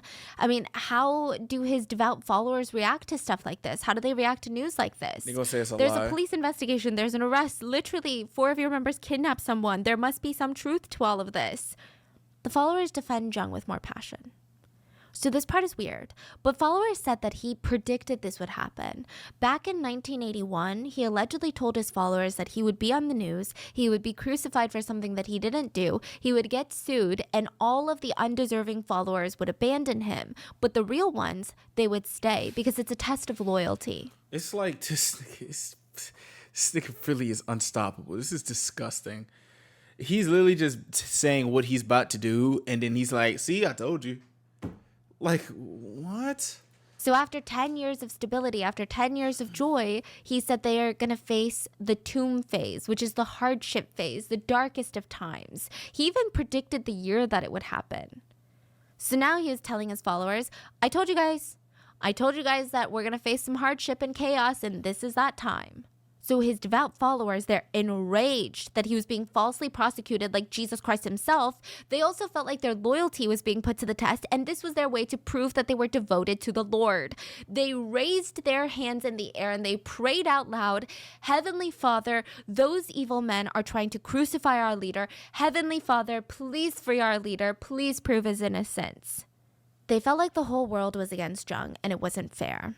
And one of the biggest opponents was a group called Exodus. Let's talk about Exodus. Exodus is the second book in the Bible where Jewish people have been enslaved for generations by the Egyptian Pharaoh. They pray and they almost lose hope, but suddenly God uses the most unexpected person to save them, the Pharaoh's own adopted son, who turns out to be Jewish by blood. This is the biblical story. So miracles, death happen, more miracles, more death happens. And finally, the Pharaoh releases them. And they walk out as one big group that's led by the Pharaoh's adopted son. And they walk towards the horizon, towards freedom. They all walk. They're freed. An online forum called Exodus pops up. And it was centered around testimonies of SA survivors from JMS Church. The forum was created by a mathematics professor by the name of Kim Do-young. He taught at a university, and I'm sure he called the site Exodus for a reason, and I'm sure JMS knew the reason. But Professor Kim had heard rumors since 1995 about the Messiah. He even attended JMS Church once to see what it was all about. And he was so shocked. Everything in the sermon sounded so sexual. There's even posters that Jung would hold up in his sermons that were like female anatomy posters of like the uterus and the womb. It was weird. Jung kept calling himself the Messiah. He would say vulgar things, just bizarre things. He called women bitches and sluts. Jung would also be heard in sermons saying, a lot of people say that they can't see God. They're looking for God and they can't see him. Well, here's what I say. Stop looking for him. Look for me. I'm right here. I'm God. Slim, how do you just go from that to just saying this? Like, what? You literally just contort the whole Bible. Like, you literally just make it your own thing. Dog. Oh, my goodness. You don't know who I am? I'm the Messiah. Go to hell. Professor Kim was shocked. He said Jung was cocky, vulgar, overly sexual. He was stunned. He realized that this was far from a religious group. Like, yo. It was just weird. But he would look around and everyone is like, amen, amen. Okay, what's going on? This is crazy. Jung would say things like, don't read the Bible. I know more than the Bible. Ask me. I'll tell you how it was. You're not Ask Jeeves, At nigga. first, Professor Kim did not know what to do with this information Bro, I'd that be he just so gained from overstimulated, this 'cause, sermon. like, He what? goes home and he's like, well, who am I to judge these religious people? He stops thinking about it. But his girlfriend was working on a paper on contemporary religion. And she told him about how she had come across all of these allegations, these suppressed stories of SA allegations from JMS church members. Professor Kim was so disgusted, he started Exodus to give the victims a place to unite and heal, and ultimately to take down JMS, which they would. But at an insane cost. Professor Kim's dad was almost murdered, and Exodus members were attacked. It gets really crazy. So the website goes from being a casual meeting place amongst victims to this strong activist movement that would be crucial in JMS. Professor Kim said that he had never felt so much rage in his life. All he knew was that Jung needed to be taken down. He recalls when he was much younger and much more volatile that this was the only time in his life where he had thought about killing someone. He wanted to kill Jung. He hoped that members of JMS would see the truth, but they didn't. All they saw was the devil. They thought Professor Kim was the devil reincarnated, trying to take down Jung. They all got into some heated arguments. Professor Kim would call, okay, this is a little weird. He would call JMS HQ headquarters, and he'd be like, let me just speak to the fucking asshole. And he'd be like, how dare you call our Messiah an asshole? Listen, you might think that he's Jesus reincarnated, but he's nothing but a horny dog in heat to me, so put the fucker on the phone. The followers were shocked. They were like, wow, he truly is a devil. Okay? And there was a... Because he used the same words that your pastor's using? But it's just to your pastor? Like, what? Huh? This is crazy. Like, this is nutty as hell, man. This is crazy. Gosh, man, fuck. This is so nuts. It's so nuts. I'm just here thinking like this is I'm not thinking nothing. I don't know. Like I don't understand how this can get this bad. The fire being lit under Jung's ass, and he's starting to feel the heat with Exodus, with these allegations, with the kidnapping arrests. And then in 2002, SBS, one of the biggest broadcasting news networks in South Korea, they have a show called The Unanswered Questions, which we've mentioned before in a couple of different cases. They dedicated an entire episode on JMS. They insinuated that JMS was a cult. They exposed Jung for going around calling himself the Messiah, about how he used his position of power to sexually assault female followers. Allegedly, over 100 victims were contacted for information in the making of the series. When the broadcast aired, Please. over 10,000 followers of JMS Fool. gathered to protest. What They believed media was run by the devil. The devil was out for Jung, the Messiah. He was being falsely prosecuted. What, did he predict that too? One follower even confessed at the time that he contemplated getting a hot air balloon, putting explosives in his backpack, and flying straight into the SBS building to blow himself up and the SBS headquarters up.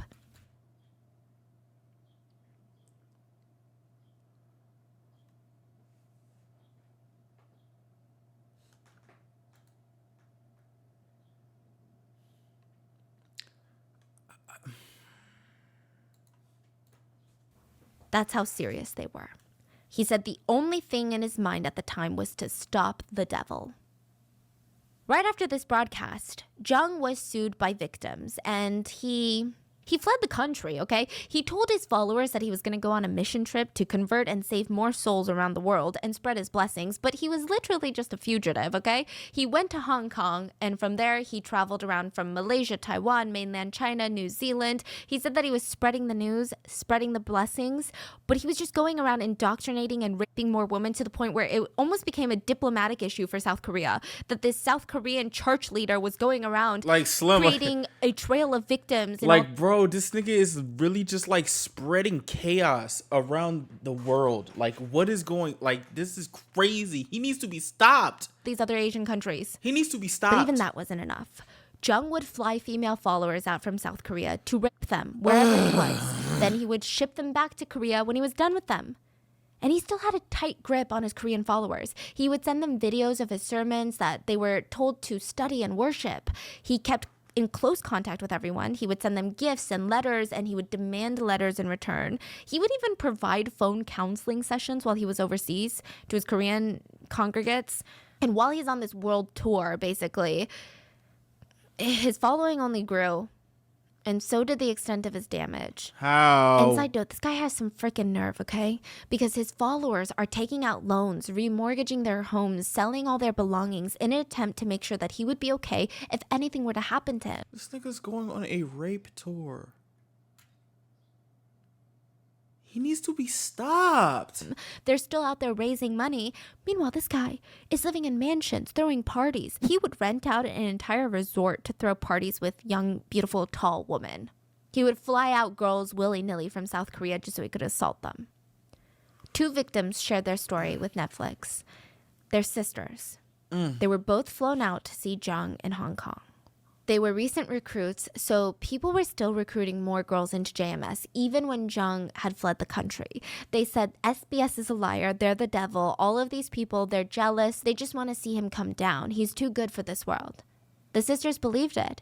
They had heard stories of him being this devoted miracle worker. They had no doubt that a holy man like him could never do the things that he was accused of doing. But he's They were doing them. encouraged to write letters to show their support to Jung. They believed in his innocence wholeheartedly until it happened to them.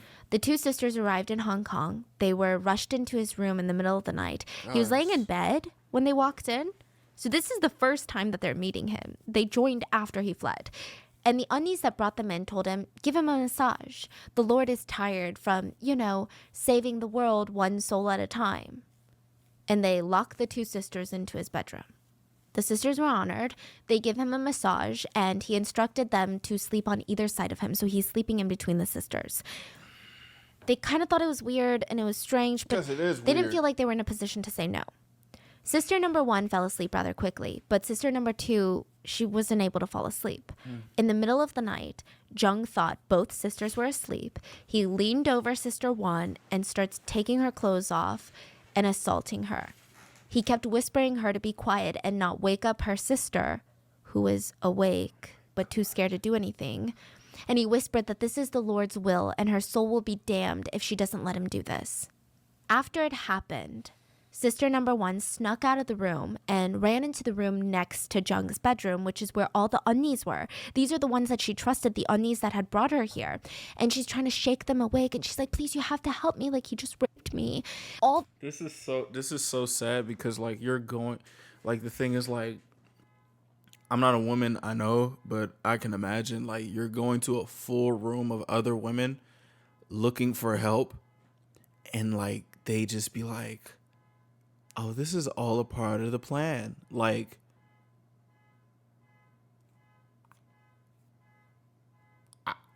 I'm so sorry. I'm sorry. I'm so sorry. All the lies, they're not lies. Please wake up. She's shaking them, and these unnies are pretending to be comatose. They're basically just staying asleep. They're choosing to ignore what happened to her. It's clear that they're in on it too.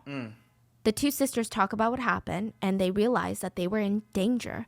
If it seemed like they were going to go back home to South Korea and start trouble for JMS or say that he R-worded them, they didn't know what was going to happen to them. So the rest of their Hong Kong trip, they had to act like they were enjoying their time while probably being assaulted further. It is unimaginable how the sisters must have felt, like going through the most traumatic thing that anyone can go through in a foreign place, feeling betrayed by the people that you trusted, and to have to act like you're having a blast, to act like you were being blessed. Oh my goodness. When they were flown back to South Korea, they immediately reached out to Exodus. Professor Kim was disgusted. He said Jung is not a human being. So Professor Kim is amping up Exodus while Jung is abroad, and Jung is getting more and more reckless. He started an international crime spree, really. The reason that he traveled to so many different countries He's a terrorist. was, yes, to assault more women, but also he just kept stirring up so much trouble legally with local governments that he had to flee countries nonstop. He did this so many times. He was put on Interpol, International Police's red notice list. Interpol. He was wanted for crimes, fraud, and embezzlement. So if anybody caught him entering or leaving a country, they would flag him, ship him back to South Korea in handcuffs. So In theory, it was great, but somehow it didn't work. Jung assaulted nearly 100 Taiwanese women, and it became a huge problem. In addition to how horrible his crimes were, it was a diplomatic nightmare. He had been recruiting Taiwanese followers from universities, and once news came out that he had assaulted so many Taiwanese women, Taiwan was absolutely insulted. When it got bad, he flew to Hong Kong, somehow escaping Interpol. It was in Hong Kong that he ran out of pages in his passport.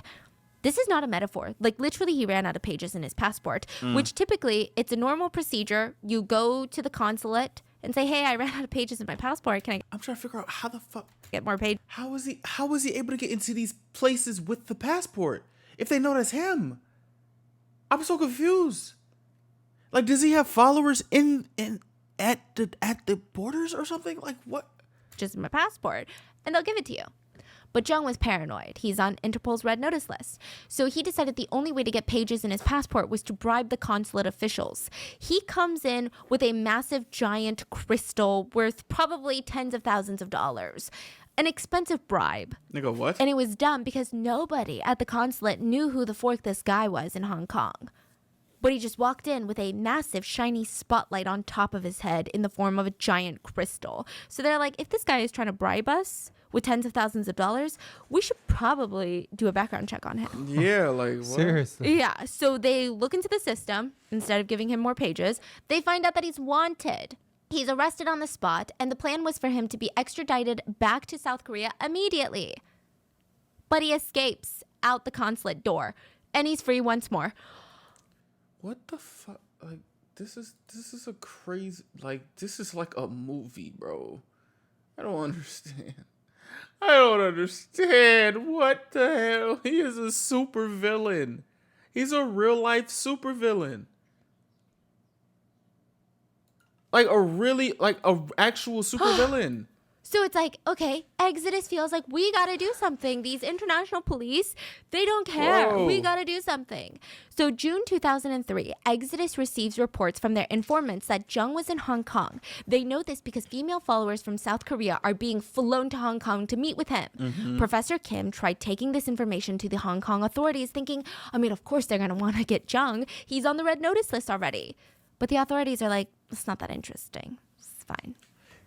It's not that interesting. This nigga's on a raping tour. That's not interesting to you? What? What? What do you mean interesting?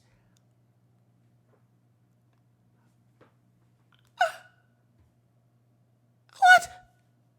Thankfully, Exodus had members who were part of the police force. Thank you. So they had some investigative abilities.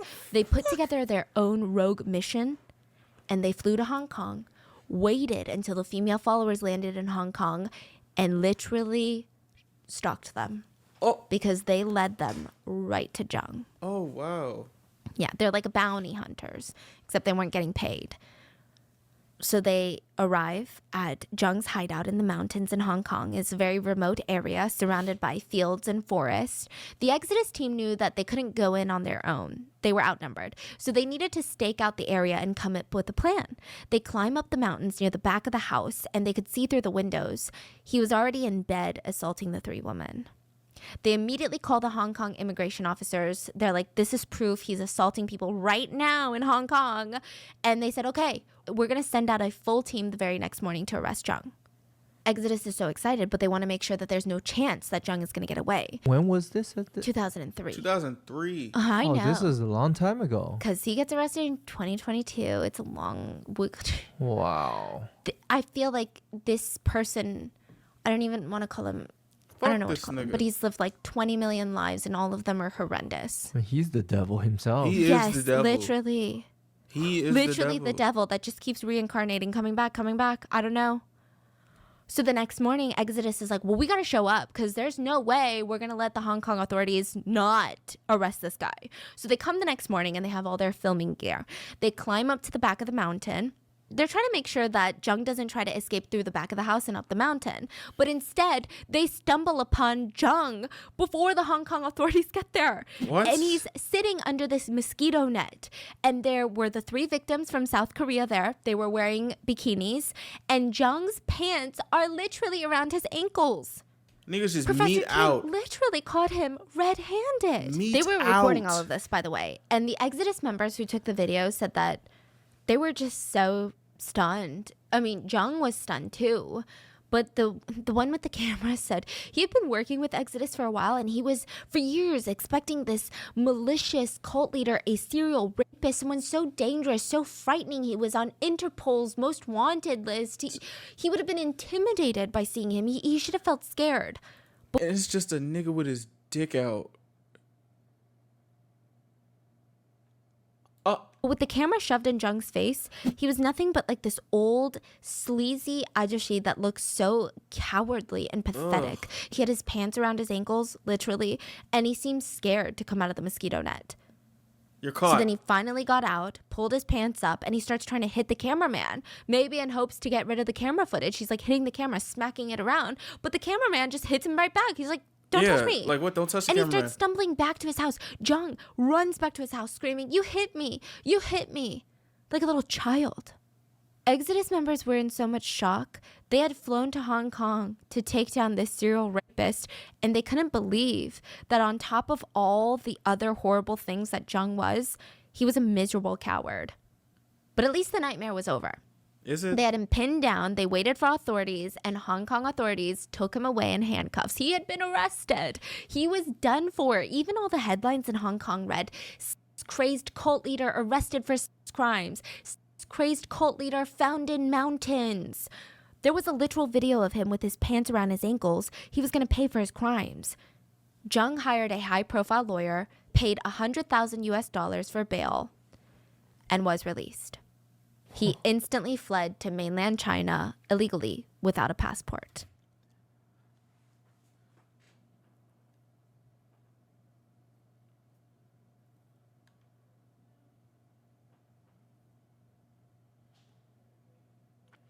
At this point, I wouldn't even be happy that I keep getting away like this.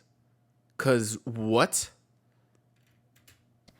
He kept in touch with JMS reporters, sending them videos trying to do damage control because, I mean, objectively speaking, the video that Exodus took of him was pretty incriminating. Yeah. He said that he would never assault female followers. Meanwhile, he was caught on camera quite literally with his pants around his ankles. Exactly. The JMS community was enraged, but not for the reasons that you think. They were disgusted at Exodus and the fact that Hong Kong had the audacity to arrest their Messiah. This was the modern-day Jesus getting arrested by the Romans. And Jung incited violence from his followers. Well, Jesus ain't have his meat out with his with pants around his ankles.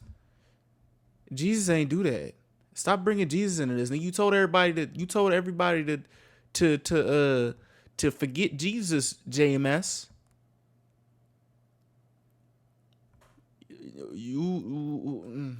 He egged them on. He sent them videos basically waging a war against Exodus. He said in a video, Which, side note, these videos get weird. He starts developing a bit of an obsession with white tuxedos. I mean, he already liked white tuxedos, but he really becomes obsessed with white, very crazy, elaborate tuxedos. I guess he's trying to look heavenly and majestic.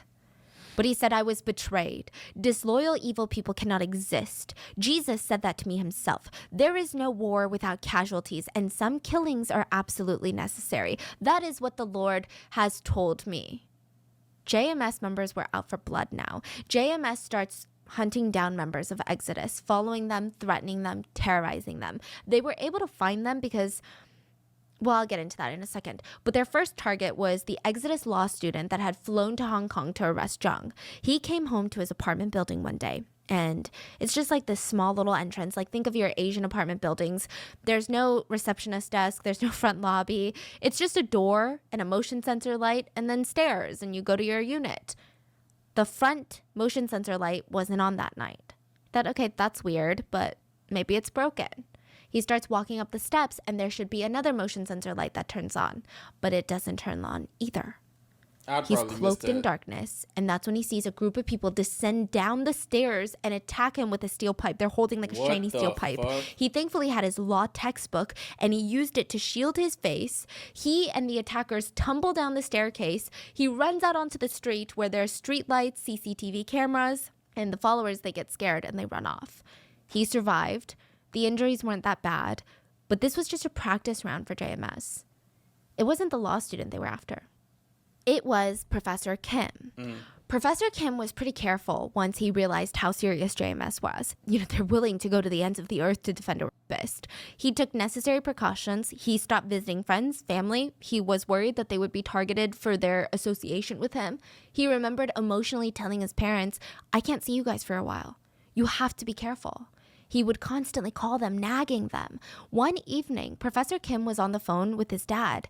His dad is driving home, and his dad starts screaming frantically on the phone. He's screaming, what are you doing? What the hell are you doing?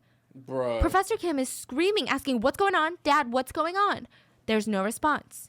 So he hangs up and he keeps trying to call back. No response. Turns out Professor Kim's father had pulled up to the house. There were men waiting for his car with steel pipes and metal baseball bats. They blocked him from driving forward and reversing. They jumped on top of his car and started smashing the window. Professor Kim's dad opened up his side of the window, just a tiny crack, to tell them that he was going to start driving, like they need to leave, otherwise they're going to get injured. He's going to drive. Fuck, Dad, I'm driving. They didn't care. They came up to the window, forced their steel pipe in through the tiny little crack, and started bashing Professor Kim's father in the face with a steel pipe. He didn't know how long it lasted. 5 minutes? We don't know. He fell unconscious. The men fled. He was found by his other son.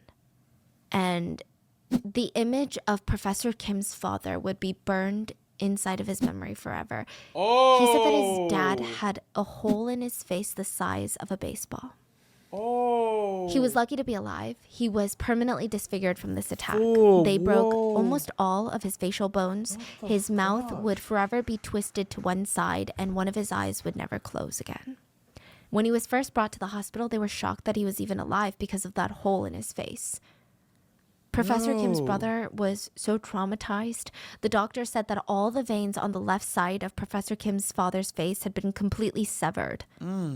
And after all of this pain, after all of this trauma, Professor Kim's dad said that he was happy.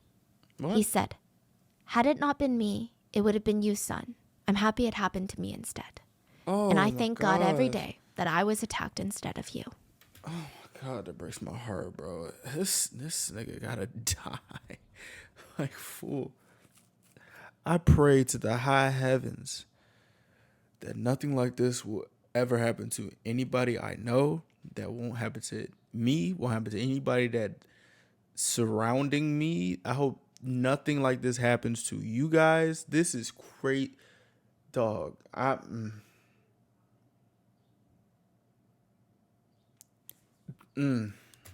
Professor Kim said that he felt so much hatred and guilt. He questioned himself for why he even went after JMS, how this could happen to his dad. He thought to himself, how can someone do this? Even gangs in South Korea know not to mess with someone's parents. Gangsters. It was later revealed that there were prosecutors that were in the JMS cult who were able to pull information on all the Exodus numbers, where they lived, who their family members were, where their family members lived, their license plate numbers, everything. The police even discovered that the JMS cult members had found a way into Professor Kim's parents' house and bugged it. Planted listening devices. Every inch of that house was bugged. They were listening to Professor Kim's parents for God knows how long. It was utterly terrifying. This is nuts. Professor Kim was shocked. He realized he was dealing with something that was far more dangerous than what he thought. And while it might seem like JMS won the battle, they might lose the war. And sometimes it unravels from the inside. Let's talk about Hong Kong X-Files. This is the story in the beginning of this episode. JMS had a full-blown photography unit. There were photographers that would recruit young female followers to send pictures to Jung while he was overseas, basically nudes. Jung would then grade these pictures and send reports back to South Korea. Nigga doing titty ratings? So he would get hundreds of photos of women in dresses, in various stages of undress, and he would grade them and send the report back to Korea, and the Onions would be like, you gotta be. So you gotta do better now. Do you love the Lord? You have to do better. So this is how he graded it. If you're fully naked, you would get an A. If you were wearing a bikini, you get a B+. And if you're wearing short, revealing dresses, you get a B. So if you get a B, your onion would come to you and be like, you need to get an A. Do you not love the Lord? They were told the more pleasing the pictures you can send to the Lord, the more blessed you'll be. Then it would escalate to sending videos. They would be encouraged to be nude with one another, do things to themselves, and say things like, my Lord, you call him husband, oppa, dear, honey. They were told that they were helping the Lord with his loneliness while he fought and struggled to save the world. And even if you felt uncomfortable, the pressure was too high to even say no. Most of the girls in the pictures had never even met Jung in person. He would buy lingerie for the followers and have them send pictures of themselves wearing it. And if he found a girl that he liked through the pictures of the videos, he would fly them out to wherever he was so that he could assault them. He would compliment them on the phone. He would say, oh, you look so pretty. He would encourage them to send more explicit videos and photos. He would even tell the girls, you see, my sweet girl, when a man gifts you lingerie, you basically owe him your body. There was a recorded conversation where the victim is shook by that, and she says, the fuck? What? What? He said, it means he loves you very, very much. Don't tell anyone. What? Since I bought you the lingerie, we're already lovers. You can come see me if you want. What would you do once you finally come here and get to meet me? 너 처음에 보고 싶지? 네, 너도 보고 싶지, 그지? 그럼요. 남자가 소홀해질 때나 아니면 다 그자 소홀해질 때 보면 다한테 몸통이랑 똑같이 생각하면서 해주는 거예요. 소홀 잘할 땐 텐트 살 때는 벌써 여유 있는 얘기는 아니네. Isn't he very old right Yeah. now? Yeah. At this point, in his like 50s, soon to be 60s. And these are girls that are like 19. The girl would say, I would like to meet you and say hi. What else would you like to do? I would like to listen to your sermons. There's no time for sermons. Hurry up and come. What? There were hundreds of photos of women in various stages of undress. There were videos upon videos that were incredibly graphic. And more than that, it was just so heartbreaking to see. Some of them were included in the Netflix documentary. And I've never had to turn off a documentary so many times in my life to just get a breather. To see the mindset that these victims must have been in. I mean, they would be sitting in a tub saying things like, we want you, my Lord. Come here, honey. You must be so tired. They would be undressed, kissing and licking photographs of him. There were videos of sex parties and mansions. There was so much. And remember Kim, the beginning guy at the beginning of the story? Kim was a member of JMS and he was in charge of sorting through the mail. He stumbled upon these and he truly did not believe that Jung was capable of stuff like this until he saw the proof. So he took all of this back to Korea, all the evidence, uploaded them online for all the other JMS members to see. And he thought if he could just expose the truth, just like what happened with him, he would see what the truth was the truth. You know, these are not lies that Exodus are spreading. And everyone would leave JMS. No. But we both know that that won't happen. At least not to the extent that we hoped for. Many members of JMS did leave. They were utterly disgusted. But other victims started to come out. A victim in China said that she was so badly raped by Zhang, it would be categorized legally as torture. He had dragged her into a shower and shoved a scalding hot water faucet into her body parts. And she was screaming, and he told her to stay quiet or he would rip her private area off. And he proceeded to slap her around as he assaulted her. At this point, So it's all like, of China yo. was outraged by this, Cause by Zhang. But he was still free, and he would still have followers. Many members were told nonstop that this was the devil testing them, that this wasn't true, and if it was, Zhang had a good reason for this. He was saving them. They wanted to send these pictures to him. Mainstream media picked up the news on this one, and the files would later be known as the Hong Kong X-Files. The public was disgusted, outraged, but still, JMS had a strong following. And Zhang was already on the run when this happened, so... This goes to show you just gotta be careful of people, cause like how the fuck, like this God can't, man. Nothing else has changed. He started moving around a lot more, and he still flew out members from South Korea to assault. And there are videos of him holding these massive Christmas parties where girls were wearing these red mini dresses with white fur on them. Again, nothing I would ever be dead caught wearing near a church. Otherwise, I would be told I'm going to hell for being a sloot, which is a different type of trauma, I guess. But they're dancing around him, dancing on him. And it just felt like the Hong Kong X-Files didn't even impact him that much. Exodus never gave up, though. Things were silent for about a year until one morning in 2007, the Ministry of State Security of China reached out to Exodus. This is like the CIA of China. Oh. They called Exodus and said they believed that they could lure Zhang out. They were hosting a culture exchange event between China and South Korea in China, and they believed that Zhang would show up. They were right. He showed up. Oh my They weren't goodness. able to apprehend him at that moment. They failed, but they tried again, and this time they successfully arrested Zhang in China. And almost instantly after this arrest, Zhang's facade of being the Messiah, the leader, the savior, the God, it all came crumbling down. He instantly started acting insane to garner sympathy from Chinese officials. He starts acting similar to like a little ajashi who's nervous. He was moaning and covering his mouth and touching his face frantically, like he's losing his mind, which is not what the Messiah would do. Yeah. Speaking of, Zhang was like, "You think I'm the Messiah? You think I'm Jesus? That's insane. I'm just a little pastor of a church." He would scream, "You have it all wrong. I'm just the leader of one church. I didn't touch anyone. I'm not the Jesus. I'm not Messiah. I'm just a pastor." He would slap himself and make weird noises throughout the interrogation. Boy, fuck all that insane shit. You're done. You're done, buddy. You're done. No, stop. In another interrogation, he got down on his knees and crawled towards the prosecutor, rubbing his palms together, begging him, "Please, sir, forgive me. Boy, fuck This is you. all a Shut the hell. mistake." Shut up. It Shut was up. shocking for the public. This powerful cult leader who had spent decades torturing women was on his hands and knees. And the church still stood by him. Many of them sold their homes to pay for his attorney bills during this legal battle. But this time, he wasn't fleeing. So he was extradited from China to South Korea to stand for his crimes. And JMS, again, never left his side. They're raising money. They're raising so much money trying to silence victims. They're thinking, hey, no victims to testify at a trial? No crime. What? One victim said, "They came to me and offered me $500,000. I rejected. They came back with $1 million. I rejected. They came back with an empty check and told me whatever I wanted, I could write down and have. And I rejected." When money didn't work, JMS started threatening victims, threatening to kill their families. Only one victim that was scheduled to testify during the trial backed down, and the rest refused. They all testified, and even in court, they were being threatened. So you know how in trials, you can have people come and sit and visit and see the proceedings?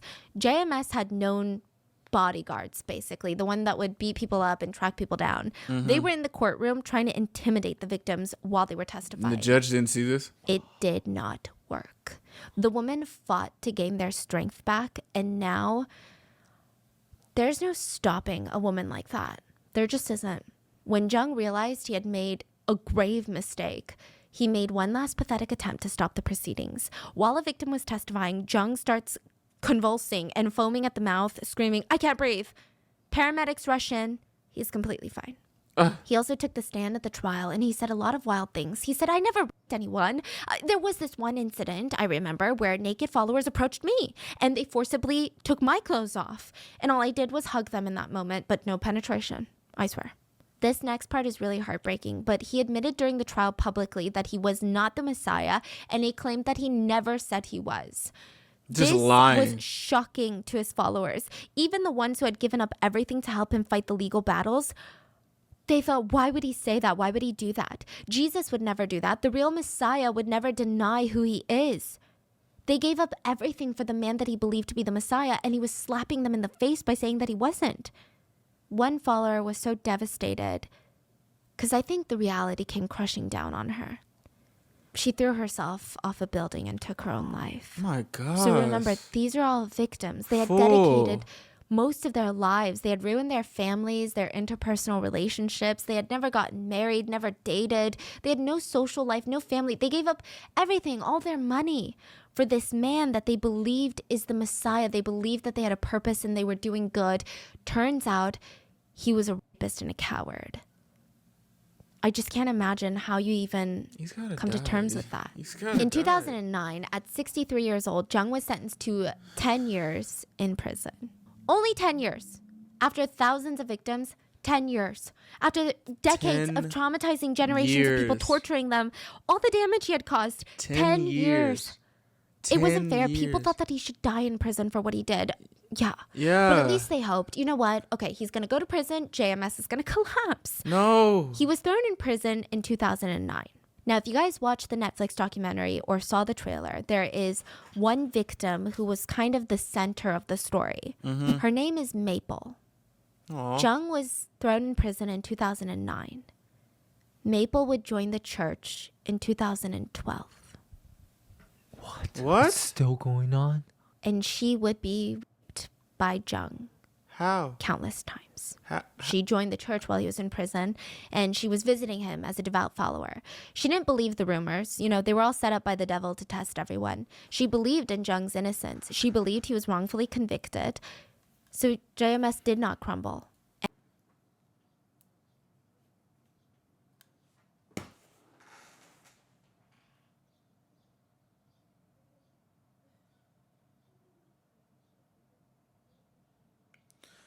Is it?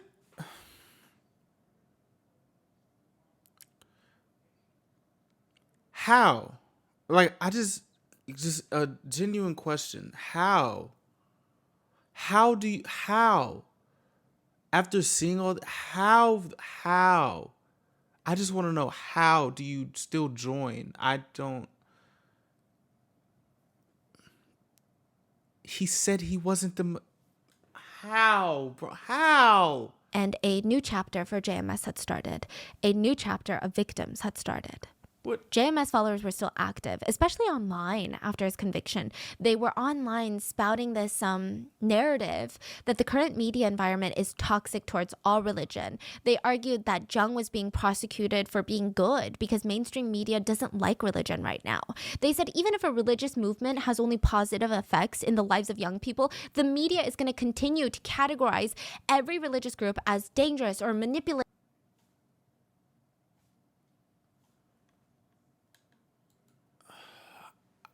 I don't know. I don't know, bro. How? I don't understand. How? What the fuck? I just can't. I can't. Or like a cult. They argued that the government and everything that anyone had on Jung were all manufactured lies. New followers from all over the world were still joining JMS, or the Providence was the other name for the JMS church. Like Liz. Liz was an Australian victim who spoke out later in 2014. She said that she joined Providence when Jung was in prison. She remembered in Australia, a Korean woman approached her asking if she wanted to fill out a survey. That's how she joined the church. By the end of the year, she moved into a house filled with other church members, and she just remembered how everyone was talking about how Jung was falsely convicted, and she believed it. She was given a double picture frame One side had a picture of Jesus and the other side a picture of Jung. And she was instructed to pray to both of them, Jesus and Jung. And she had the honor of becoming an evergreen. This is the titles the girls were given in the Providence section, and they were told that this is the greatest honor. You're basically God's bride now. Bruh, You fuck can you. never get married. You can never look at another man. You are for God. Liz was encouraged and told that she needed to send Jung letters while he was in prison, and a lot of them became very quickly intimate.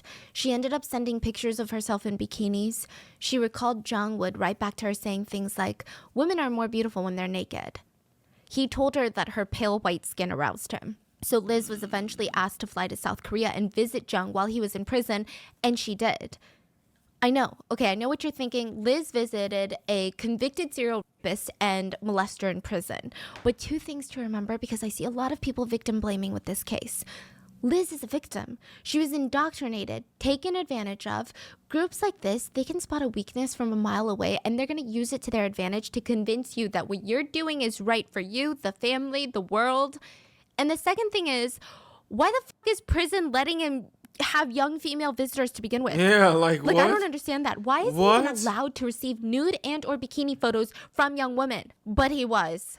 Like Yeah, this is he's basically doing the same thing he's been doing. like Yeah, he, and they're like like- then why the frick is he in prison if he's able to do this? Like this doesn't make any sense, Well, man. now you get free meals, basically. Like, So Liz, what? she ends up falling into the vicious cycle of victim to perpetrator pipeline. She starts helping recruit more young women. The JMS Church ran a modeling group at the Australian National University campus. So it was easy for her to recruit beautiful young and tall women. Even in prison, Jung had learned nothing from his crimes. Looking back, of course, Liz says she regrets everything. And she genuinely believed that she was saving people. She genuinely believed that she was doing the right thing. JMS even told her Satan uses your parents to try and convince people to get out of the group, to recant them from being saved. So they convinced her to stop talking to her parents altogether. And once she did that, she felt like there was no going back. She said when you're in it, you're brainwashed into thinking that life will be horrific if you ever think about leaving. Not only will you go to hell, but your life itself will be horrible. You think, if it's hard now, this is nothing compared to the agony of leaving. Luckily, Liz got out before Jung was released from prison. But Maple was not so lucky. Okay, Maple is a really pivotal part of this story because she's the one that gets him rearrested. Maple was born in Canada in 1994. Her parents had moved to Canada from Hong Kong, and they were trying to make it as immigrants. For a while, things were good until they weren't. Her family moved back to Hong Kong, and by the time that Maple was in high school, her life was just very unstable. Her parents were constantly fighting. Maple was getting bullied in high school. Damn. She just felt very lost, alone, and vulnerable. She's a sophomore in high school, so second-year student. She went to the mall with her sister, and she was approached by this young college girl. And it was just a nice conversation. They exchanged numbers, and this Onni kept calling her, wanting to meet up with her and talk to her about life. Maple ignored her at first, thinking, okay, this Onni's kind of weird. But one night, she felt particularly lonely and vulnerable, and she just reached out to the Onni and texted her, what even is the meaning to life? Like, what is the meaning of love? The Onni starts comforting her and referencing the Bible and tells Maple, God created men with purpose. And that purpose is love. God loves people. God loves you 1,000,000 times more than a parent could ever love you. Maple said that she was moved. She didn't realize love like that could even exist, and it made her feel hopeful. She starts meeting up with the Onni, who is so nice and welcoming, and Maple grew to really trust and admire her. She was introduced to other members of JMS, and they too, they're very nice and warm and welcoming, and she's like, oh my gosh, maybe I'm finding my place in life. She said that she found forgiveness and freedom with JMS. The community was always there for her to hold her up whenever she fell down. She just didn't feel so alone anymore. She was told that Jung, their leader, was put in prison, but it was all fake. It was the devil who put him in there.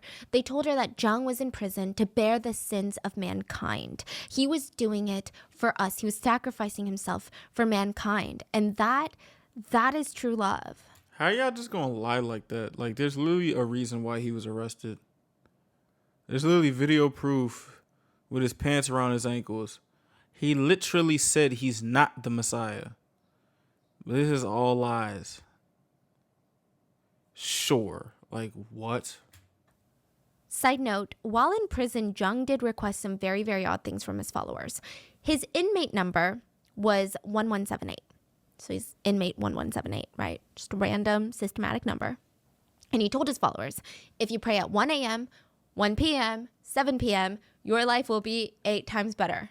1178. Also, number significance for no reason strikes again. He said 1178 is also the total length of the Korean peninsula in kilometers. Is it? So, I don't know what that makes him.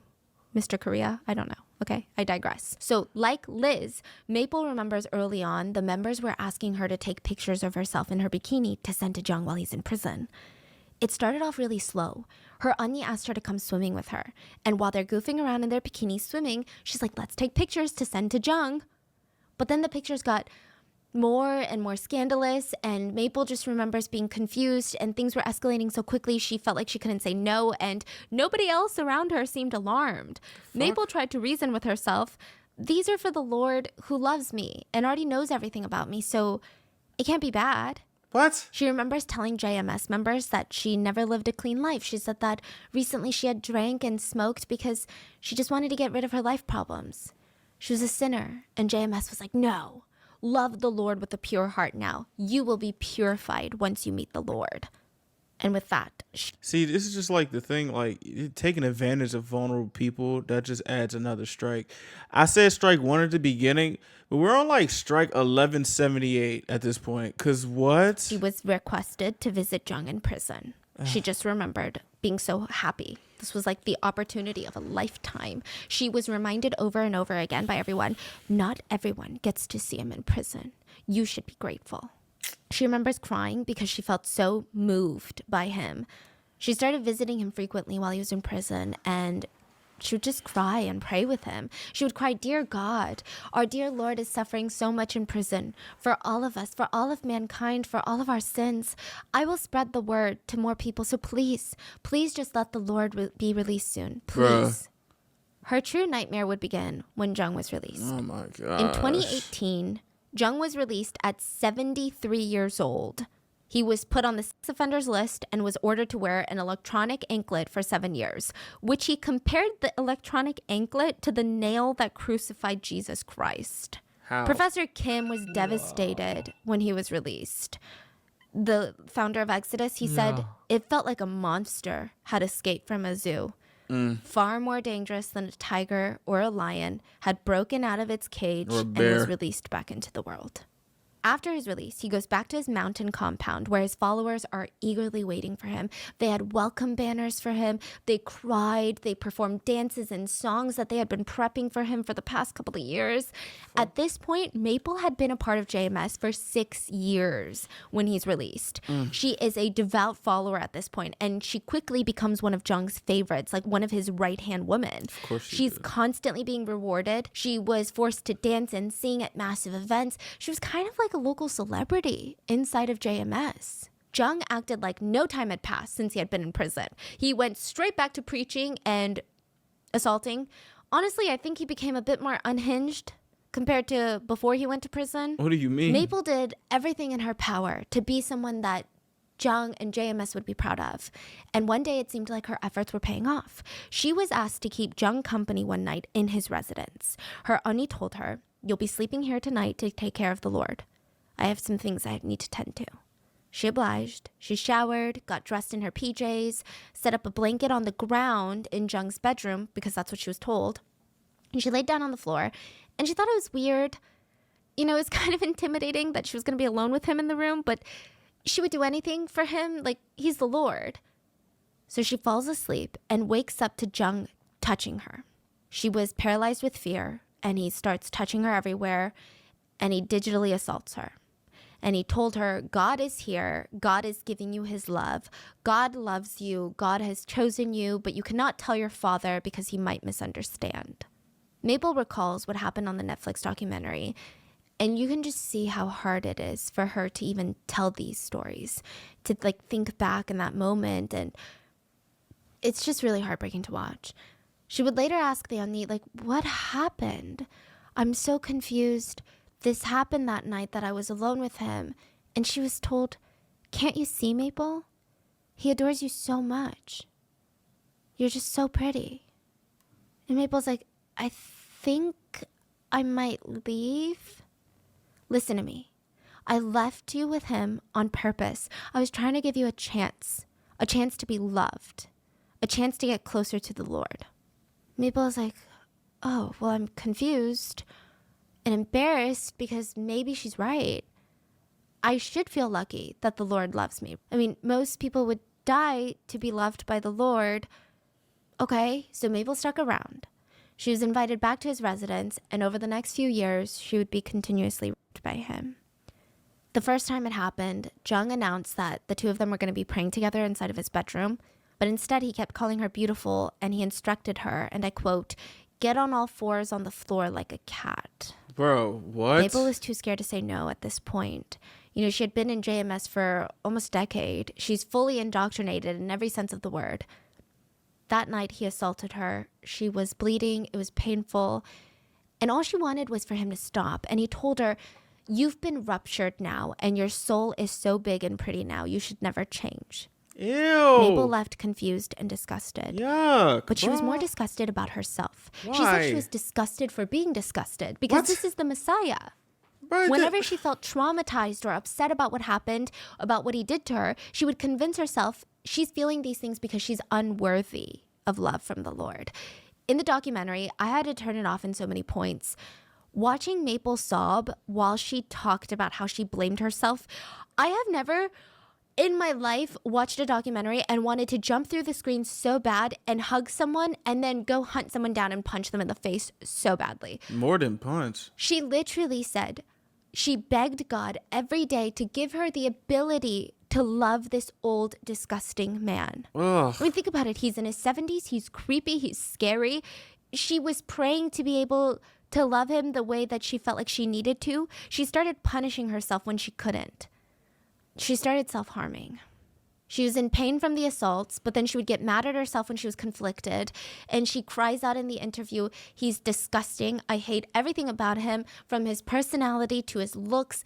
I begged God so many times and days to give me the opportunity to love that old man. I used to punish myself, even though I was in so much pain. I kept thinking, how can I be so ungrateful? How can I be so disgusted when the Lord loves you this much?" Like the way that our brains find reasons to make sense of traumatic events Yeah. and find ways to blame ourselves for these events. There was another victim who journaled after her assault, and she wrote in her journal, "I didn't understand why he did that, but I think I get it now. He was cleaning me, forgiving me, making me his. Jesus Ew. did strange things when he made miracles." Jesus ain't do The it. victim's name is Amy, and she said, "You know, you would think that I would realize that I was being assaulted, maybe even right after, but no, I didn't. I was so brainwashed." Then one day, near the end of 2021, Maple had been in JMS for nearly 10 years. A foreign JMS member texted her, telling her about how she had been raped by Jung and how so many of the foreign brides had been abused. And she urged Maple, she's like, "Maple, I know how close you are to Jung. You need to get out of there. You need to leave." Maple was 26 now, and every day since the day that Jung had started the abuse, she had thought about ending her own life, every single day. She knew that she had to get out, but she had to be careful. She told Jung, "I haven't seen my parents in so long. I'm just going to fly to Hong Kong for like a week, and I'll be right back." Jung requested one more night with her before she left. Coincidentally, because she had to travel, she had gotten the COVID vaccine that day, so she had an intense fever. Jung knew this. She's ill, she's burning up, she has a fever. Jung invites her into his room, and Maple knew what was going to happen. And in a very scary, life-threatening moment, she recorded audio of the assault. Oh my It's goodness. played in the Netflix documentary, Whoa. and I do not advise you to listen to it, especially if you have any experience with being essayed. Oh, Like, it is fuck. one of the most triggering audios that I have heard in so long. Yo.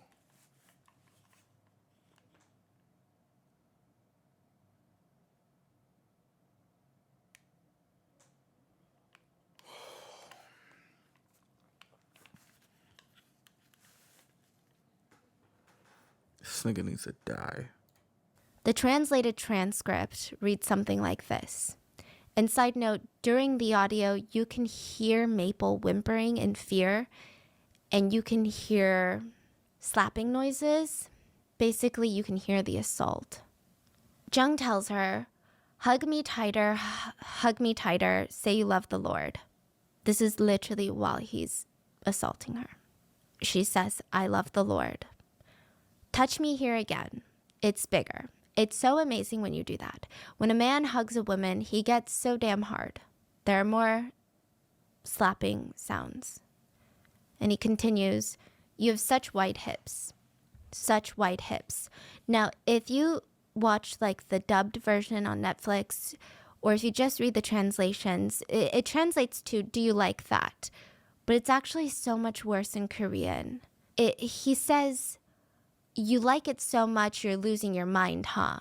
Ew. She gave no indication throughout the audio that she liked it at all. In fact, she gave every indication that she was in pain. Fuck. But he continued to ask if she had reached the destination. And if so, how many times? 3, 4, 20? He 20. continues to say, I have climaxed 50 times. And he continues, you see, God has chosen you like this. Make sure nobody touches you like this because this belongs to the Lord. Maple was crying in the Netflix interview, explaining how she had to keep calling out the Lord's name while he was doing this to her. She said she asked God why she had to go through something like this. Professor Kim, the founder of Exodus, he said something that really stuck with everyone. He said, the first time I visited JMS was in 1995. Maple was not even 1 year old. She was a baby in a diaper. And now that baby is sitting here as another victim of assault. More than 30 years of victims and 3 decades of pure terror. And Maple was determined to put an end to it. She escaped to Hong Kong, and just 5 months later, she came back to Seoul to hold a press conference on March 16th, his birthday. She didn't want anyone to go through what she went through. And if you guys know assault cases in South Korea and really anywhere, no victims want to come forward because it stays with you for life. The internet is with you for life. No one wants to put their face to this. No one wants to be victim blamed, especially in this situation. There is so much victim blaming against Maple. But she said she's willing to put her name, her face, her story. This audio clip of one of the most traumatic things a woman can go through, she's willing to make it all public to stop this monster. That's very commendable. She said somehow JMS knew that she was flying out to Seoul. They contacted her and threatened her. They said things like, you're doing this because you don't really know Koreans. Basically saying you don't know what we're capable of. JMS members in Hong Kong tried to stop her at the Hong Kong airport, trying to get her to not get on a plane to Korea. Once she got to Seoul, she was being followed. She was being watched by JMS members. She was suffering PTSD, anxiety attacks to the point where her body couldn't take it anymore. On the way to the press conference, her body literally shut down. There's footage of this. She's throwing up nonstop in the car on the way to the press conference. She had to stop by the hospital. Nothing was helping. She's still throwing up. Oh my And the gosh. person accompanying her, that was, I believe, a producer for Netflix, asked, do you just want to reschedule? It's okay if you do. And what she said, not even God will be able to stop me from doing this. Hey. I swear, I feel like my heart broke in a million pieces Hey, during this documentary. During the press conference, she sat there and she powerfully declared, in no shape or form is Jung a messiah. He is not fulfilling the Lord's will. And due in part to Maple's bravery, Jung has been rearrested. There were mixed responses to her press conference.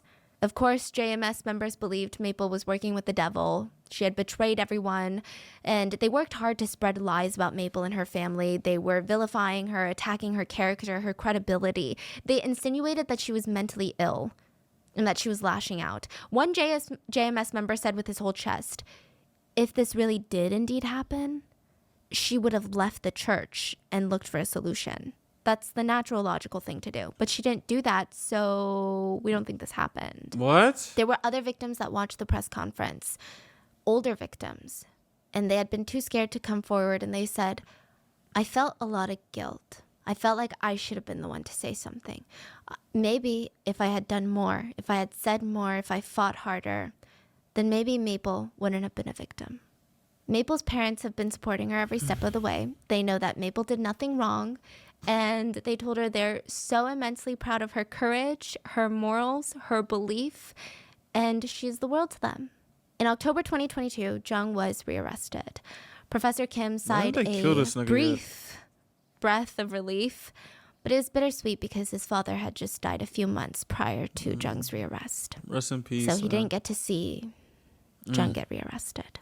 So after 4 years of being released, Jung was rearrested on the same charges, but things are a bit different now. With the Netflix series, there's a lot of international attention on this case, and I know social pressure isn't necessarily a great thing when it comes to court decisions, but I do hope that we'll see something more than 10 years this time. And even if Jung is never going to be a free man ever again, I just can't imagine how the victims feel. More victims have been coming out with the traction of the Netflix series, and I'm very sad to tell you that JMS is still going strong. His following is still loyal. They are threatening victims, doing everything in their power to stop word from getting out. They even tried to stop the release of the Netflix documentary. The courts ruled against them and in favor of Netflix.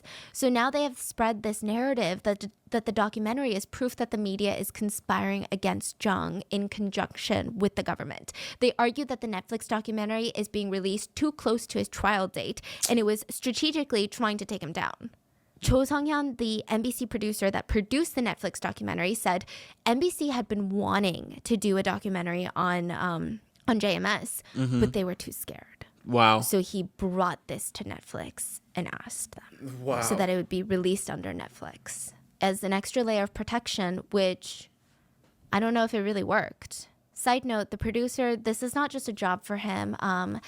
It was revealed that he had family and friends that were victims of JMS and cults. So this meant a lot for him. The series is actually not just about JMS. There are other episodes of other cults in South Korea. If you guys are interested, I can also look into those. But the producer said that since the start of filming for this, not even the release, he had been followed, threatened, watched. He said in his 15-year career, he had never bought a self-defense weapon until this case. And to make matters worse, the producer said, what's released in this Netflix documentary is not even 10% of the crimes he learned about from JMS. This is the tip of the iceberg.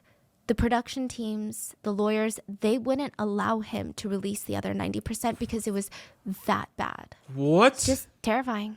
I think it's really gross that Jung has used religion to commit these heinous crimes. Hell yes. And I want to say that even though there are still members of JMS that support him, I think to a degree, in their own ways, these are all victims too. Yeah. Jung is currently waiting trial, and he is 77 years old. Oh, I hope this time I got an answer we for will y'all. see some sort of justice, and I hope the victims find some peace and happiness after all of this is over. And I just hope that they get to sleep at night knowing that he's gone. But that is the JMS cult, the case that I was way too scared to cover while I was in Korea. What are your thoughts? Please leave in the comments, and please stay safe, and I'll see you guys on Wednesday for the main episode. Bro, I got some news for y'all. I looked this up. This nigga got 23 years. He's 78. He got 23 years. So he's getting out 78 plus 23 when he's 101. Leave that. Honestly, I would just say firing squad. Could they kill this nigga? Like, bro. Like, dog. This is, nah, son. This dude is a super villain. Super predator. This is beyond, no. Boy.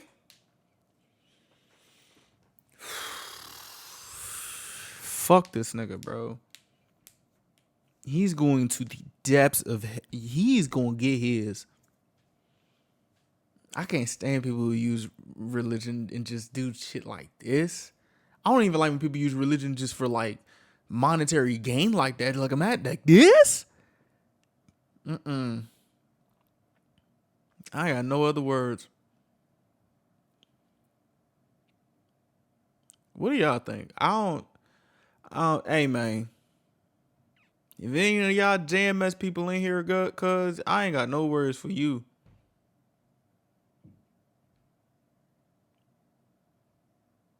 he need to be out of here. He need to be out of here. 23 years is too soon. He need to be out of here. He need to be gone. Fuck. This makes me so fucking